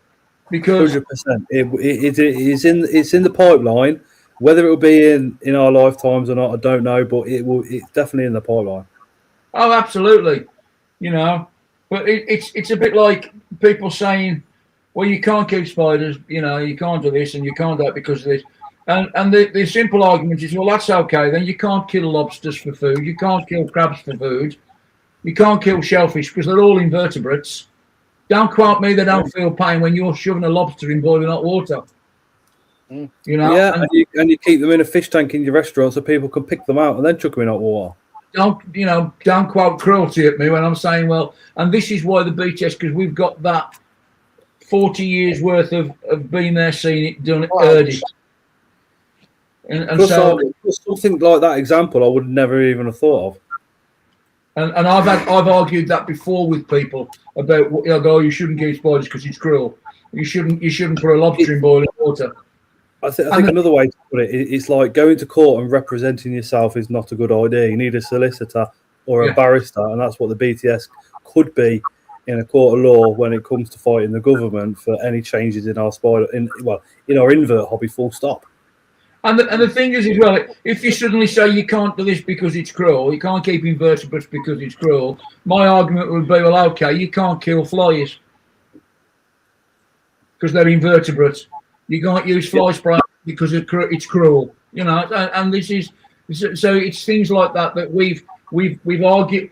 Trust me, Scott. Over the years, we've been attacked, and the hobby has been attacked by a lot more people than you would think. Yep. You know, you guys are fairly young guys, but if we go back 20, 30 years, when the antis were all about, I once had a guy at a BTS show come up to me, and he said, "These spiders belong in the wild." And I said, and I picked up, it was a massive Goliath in a tank. We'll take it back then. And he went, "So where does it go?" I went, "Well, it was actually captive bred in Wolverhampton, mate." So if you want to take it back to my house, feel free. And you know, you can't put an animal back in the wild that's captive in Wolverhampton. Right. All I'll say, if that happens at a BTS, just shout me in, Tim. We'll deal with that one. Don't you worry about that. We've had it before. Yeah, we've had the antis round at the BTS exhibition before. Yeah, we have. We've had them before. We've got. Well, we can certainly offer them a nice place to sleep in the back of my van. I could transport them anywhere in the UK. Not an issue. You know, we had them walking around asking if we have you got any dead specimens we can photograph, and I was like, no. The truth is, what the hell do you mean? Dead specimens? Why would I bring dead specimens to a trade show? What on earth are you talking about? I can be very diplomatic when I want to be, and I've spoken to a lot of people off spiders over the years, newspapers. Martin Nicholas is brilliant at it, and I just simply, I'm very sort of polite to them. I don't lose my temper with them. I say, okay, fine. RSPCA turn up, please come along and have a look. You're welcome. We've got nothing to hide. Exactly. Phoenix just said insecticides on crops. That's mass invert murder. It is. I mean, but it's not only killing the inverts in the field; it's killing the butterflies. Yeah, everything. Yeah. Then the butterfly population has gone. Salad is animal cruelty, she says. Right. Got a good point though. The vegans eating salad, and yeah, that's a good point. I think every problem has a solution if you look at it from the right angle. And as I say, yes, there is legislation being discussed about invert keeping and that. I think in France they don't keep them at all now. Jean-Michel Vidal don't keep any. No, he doesn't. No, does not want tarantula. But to be honest, the spider hobby is massive in Europe. It's huge in Europe. I mean, what the really annoying thing to us was we lost a lot of, and not just us, all the invert shows lost a lot of foreign European traders simply because it was too difficult for them to come over. Yeah. Well, we all thought it was a good idea to vote out of the EU, didn't we? You know, and people like Maria from Hungary and the Polish guys and a number of Polish traders just couldn't. It just wasn't worth the effort. to come Yeah, over. the German guys used to come across in the Bog Farm and all those. There were some German. really nice vendors. Oh, what was it? Oh, what was the enclosure one? The big glass enclosure guy. Oh yeah, he came over. Yeah, I think one of the reasons he stopped coming over is because there was an awful lot of tanks at the show. Yeah. And again, it comes down to saturation. If everybody, you see, you know what? You got the nice stuff, which is the glass, and then you got the acrylic. Exactly. And all of our spiders are kept in glass. All of them, always have been, from that big to that big. They're all in glass. What I've found is acrylic is good enough, but you've got to find the right person selling the decent stuff, because if you get some acrylic just warps, you put water in it and it warps. When we done videos on it in the past, like it scratches acrylic, it scratches quite easily, and over time it becomes opaque. I've got a set of tanks which I had when we lived in the Midlands. That's been 28 years. When we first got married, we used to have an hexagonal coffee table, and I wanted 8 diagonal shaped tanks, triangle tanks, to put underneath. And Matt from Custom Aquarium made them for me, and because I knew Matt well, and they fitted a tree. I've still got those tanks, and they are still as good as the day you made them, and that's been 35 years. Wow. 35. And that glass. Unfortunately, it's getting to the time of night where I need to start thinking about going to bed, because I've got to get up early in the morning. All right, mate. I ain't. I know you ain't. You're lucky. But yeah, it's been an absolute privilege. If you do us the honour of popping back on again in a couple of months' time, talk about your personal journey with spiders. Absolutely. That would be the icing on the cake. No problem. Just let me know, as I say. And if you'll all be at the BTS show. Well, I know you'll be there, won't you? You'll be with Luke. Yeah, and Chris will be there. Chris will be on wheels. Tim will be there. And Tim will be working his job. Yes. Tim might be there. Are you going to the BTS, Tim? You ever heard of it? Yeah. No. Could I just I'm thinking it was the FTB. I don't know what I was thinking. We were around long before some Korean pop band who nobody's ever heard, and we'll be gone long. We'll be long after them. Beat you. You know, I've always maintained from day one when they arrived, we should have sued them. Yeah, definitely. Because the BTS is a trademark name. Yeah. And unfortunately, they're called BTS, whereas we are called the BTS. Extreme point, but we could have argued that in court. Oh, she could. Andy says, absolutely brilliant. Thank you. See you at the show. Mark Exotic says, thank you very much. Inverter Bob, which is Rob, says, awesome stream. Good night, folks. Ling, nice live, guys. Just out of being a pleasure. Thanks, everyone, says Sin Section. Just out of curiosity, I know there'll be quite a few people watching that don't comment. They just enjoy to watch the live, which is completely fine. But the guys, people that are commenting, how many of you are actually British Tarantula Society members? Just type me in the comments. That'd be awesome. Well, I am, if that helps. I am. Yeah, you are. I know you are. And I know Tim is. You bloody want to be. You know what's sad is Mark's going to the BTS. Regan says, thanks, guys. It was great. Bob's a member. Andy's a member. Link says, obviously. You know what's sad, Scott? We're all committee members and we still make the buggers pay to join. Hold on. How do I do the disappearing act? No, an absolute pleasure. What?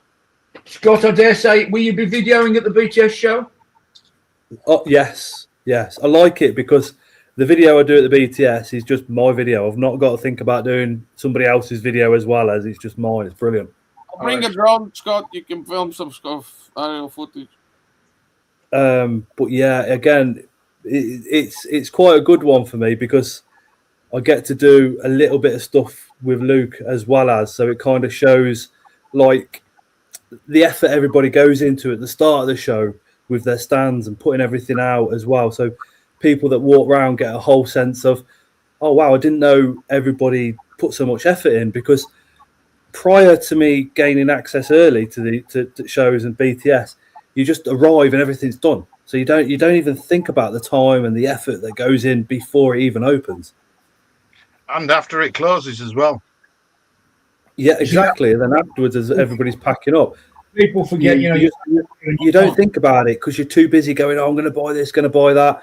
Then you're off home. Whereas if when you film it all, people can really gain a kind of an idea of just when everybody's like putting their stuff out, and you get to film the BTS, then it also shows the size of the place. Yeah. And how many traders are actually there. And then when people start coming in, obviously then as well, it's an absolute pleasure, I tell you. Well, as I say, we massive. Mark's a member. Phoenix says, I want access to those research papers, so I should imagine she's going to be signing up.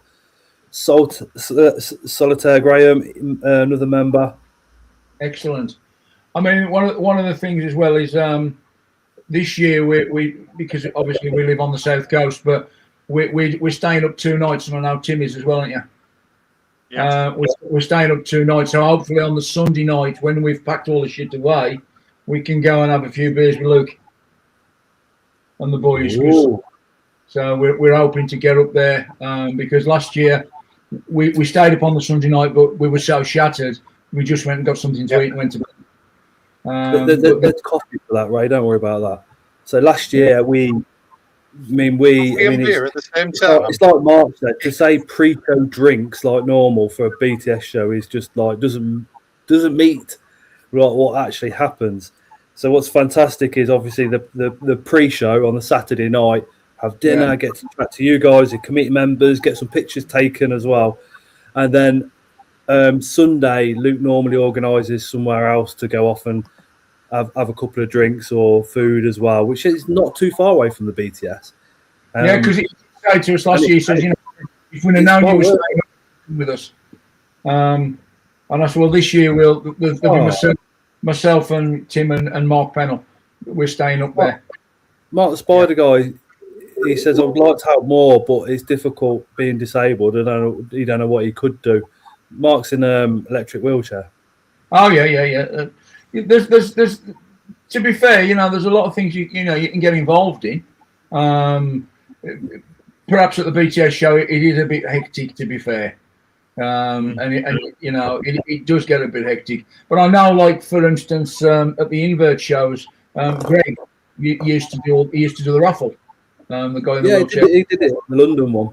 He did all the raffles. Greg, I mean, he gets involved. So, and what I've always liked about this hobby, it's a friendly hobby. There's no animosity and no backbiting. It's just friendly hobby, and it always has been. Well, there's dickheads in every community, but the thing is, you overwhelm somebody with positivity, and generally you can see they start changing their attitudes as well. Yeah, exactly. But going back to how busy the BTS point before we go. Sorry? Can I just raise a quick point before we go? Yeah. We've got to give big props to Auntie Mary as well for this year. What is she raising for? Is it idiopathic fibrosis? It's a lung disease. It's got no cure. That's it.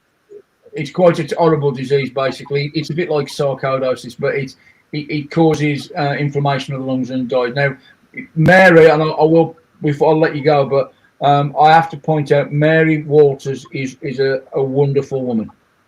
Yeah. A beautiful woman. I love her to bits. I met Mary 40 years ago at a show, and we sort of have kept in touch all the years. She used to live in the Midlands, and now she's in very poor health herself. But that lady has done more for the hobby than most people I know. And she's the most humble woman I've ever met. She's in her 80s. She raises, last year she raised 1,300 quid for Alzheimer's, and we matched it. The BTS matched that amount, and that this year we're going to do the same for the pulmonary fibrosis. Because at the end of the day, we're non-profit making, and if we make enough money to put the show on next year, and we make enough money to run the journal, then we will donate. The change can go straight to charity. Yeah, fair play. You know, and she worked so hard, that lady, and it's a shame because she's not had a good life, but she's such a wonderful person. Anyone who's ever met her will tell you what a wonderful person she is. We made her an honorary committee member, and she's never written an article in her life. But we made her an honorary committee member because the work she's done on the ground, phenomenal. So if you are coming to the show, support her. Give her a donation for the raffle prize. Or just buy a raffle ticket. It all goes to it. Or even if raffle tickets aren't your thing, you can slip her a tenner towards the charity, can't you? Absolutely, you know, and all the money she raises, all her team of volunteers, they raise, and all that money goes straight back to the charity, and it's a great cause, you know. So please support her because she, as Tim says, a wonderful person and deserves it, you know. So for anybody that's watching that's heard us talk about how busy the BTS can get, what the positive side of that is, as well as especially with the event. If you feel that there's a lot of people there and you need a little bit of breathing space, there's a massive field out the back, loads of room. You can take your shoes and your socks off. You can feel the grass, feel grounded again, get your head back together, and there's so much space outside as well as a lot of the shows tends to be busy when you open the doors and go outside. It still tends to be busy, and I know what it's like from personal experience. You just want to be able to breathe for 2 seconds. There's a lot of space. There's so much room outside the back. There's a lot of space there, and I mean, we do get at this time of year. I get a lot of emails off people whose kids are autistic or have got issues, you know, and they say, should we bring our kids to the show? And we say, well, look, you know, if your kids are uncomfortable, there's a problem. Come and talk to us. You know, we'll take you outside. We'll go and buy you an ice cream or whatever. You know, we'll do that. Because it's important to us that everybody is included. You know, this is an inclusive hobby, and we want everybody in this hobby to be included. Nobody in any walk of life should feel left out. And I have plenty of staff in high vis vests too, easy to spot, so you can grab them if you need any. Yeah, we all have our vis vests on. We all wear our vis vests, and at the end of the day, you know, all the lads, anybody, you can ask anybody a question, and the truth is as well, if you ask anybody at the show where I am or Angela, they'll know. They'll say, "Can you point me towards Ray or Angela?" Then come and say hello, and that's what. And we want people to come and say hello. You know, because we've got members, and there's a lady who comes, and she's been a BTS member for years. And she comes every show, and I know her, but I never get to speak to her. And she's been a member for like about 20 years. And every year, once a year, hello, Ray, how are you? Thank you very much. And she comes. And I still don't know who she is. So, shall I have a start? Shall I have a fix of vest, Tim? I completely agree. She needs to. Last year when my back went and she had to... I was grabbing onto the steel girder and she had to pop my back into place. You keep rings round you. Yeah, I'll bring my belt round. I'll bring my belt this year. I'll be fine. Sad, and it's sad. Somebody your age, pathetic. Hey, graft for a living, mate. Nothing else. I'm going to bed. Yeah. It's been. I mean, I know you don't do many podcast interviews at all, Ray. So thank you very, very much. I think the one that we're going to do in a couple of months, then when we find out, you know, your journey into Spiders, I think just the music side of meeting Alice Cooper is just the tip of the iceberg with Ray. So that's going to be an absolute not to miss one. But thank you so much. I was really nervous about having you on, and you just made it very, very easy. Very easy. As I say, apologies, Angela has to go to bed because she gets tired very easily. No, don't apologise. No. Yeah, so she's we're looking forward. I'm just hoping that a few years ago she had a similar heart operation a week before the show, and it absolutely killed. Tim will remember that. She was very poorly. Yeah, I do. Yeah. At the show, but she still, you know what? She hasn't missed a show or neither one of us have missed a show now in 38 years. No. Yeah, plus the cotton socks still battled through it. You know, I wouldn't miss it for the world. I don't get to many shows now. That's not because I've got a problem with shows. It's just that if I want something, I normally know somebody who's got it. You know, when you've got 110 traders, you can more or less know who's got what. You know. Yeah. I can phone somebody up and say, "Listen, I want to poke you." Or, I don't know. You have a list of dealers. Yeah. I've got.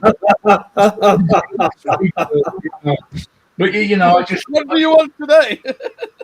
You got that in front of you. What do you want tonight, darling? Do you want a brachypelma or a mark? Anything you want, we can get it. Got some dealers. Yeah. People say that to me. Say, well, why don't you buy spiders? I said, because if I want something, which I don't, I can get it. You know, I know somebody who's got it. But these days, I don't want spiders. I need to get rid of some. Far too many. 99% of the time, you're getting rid of them.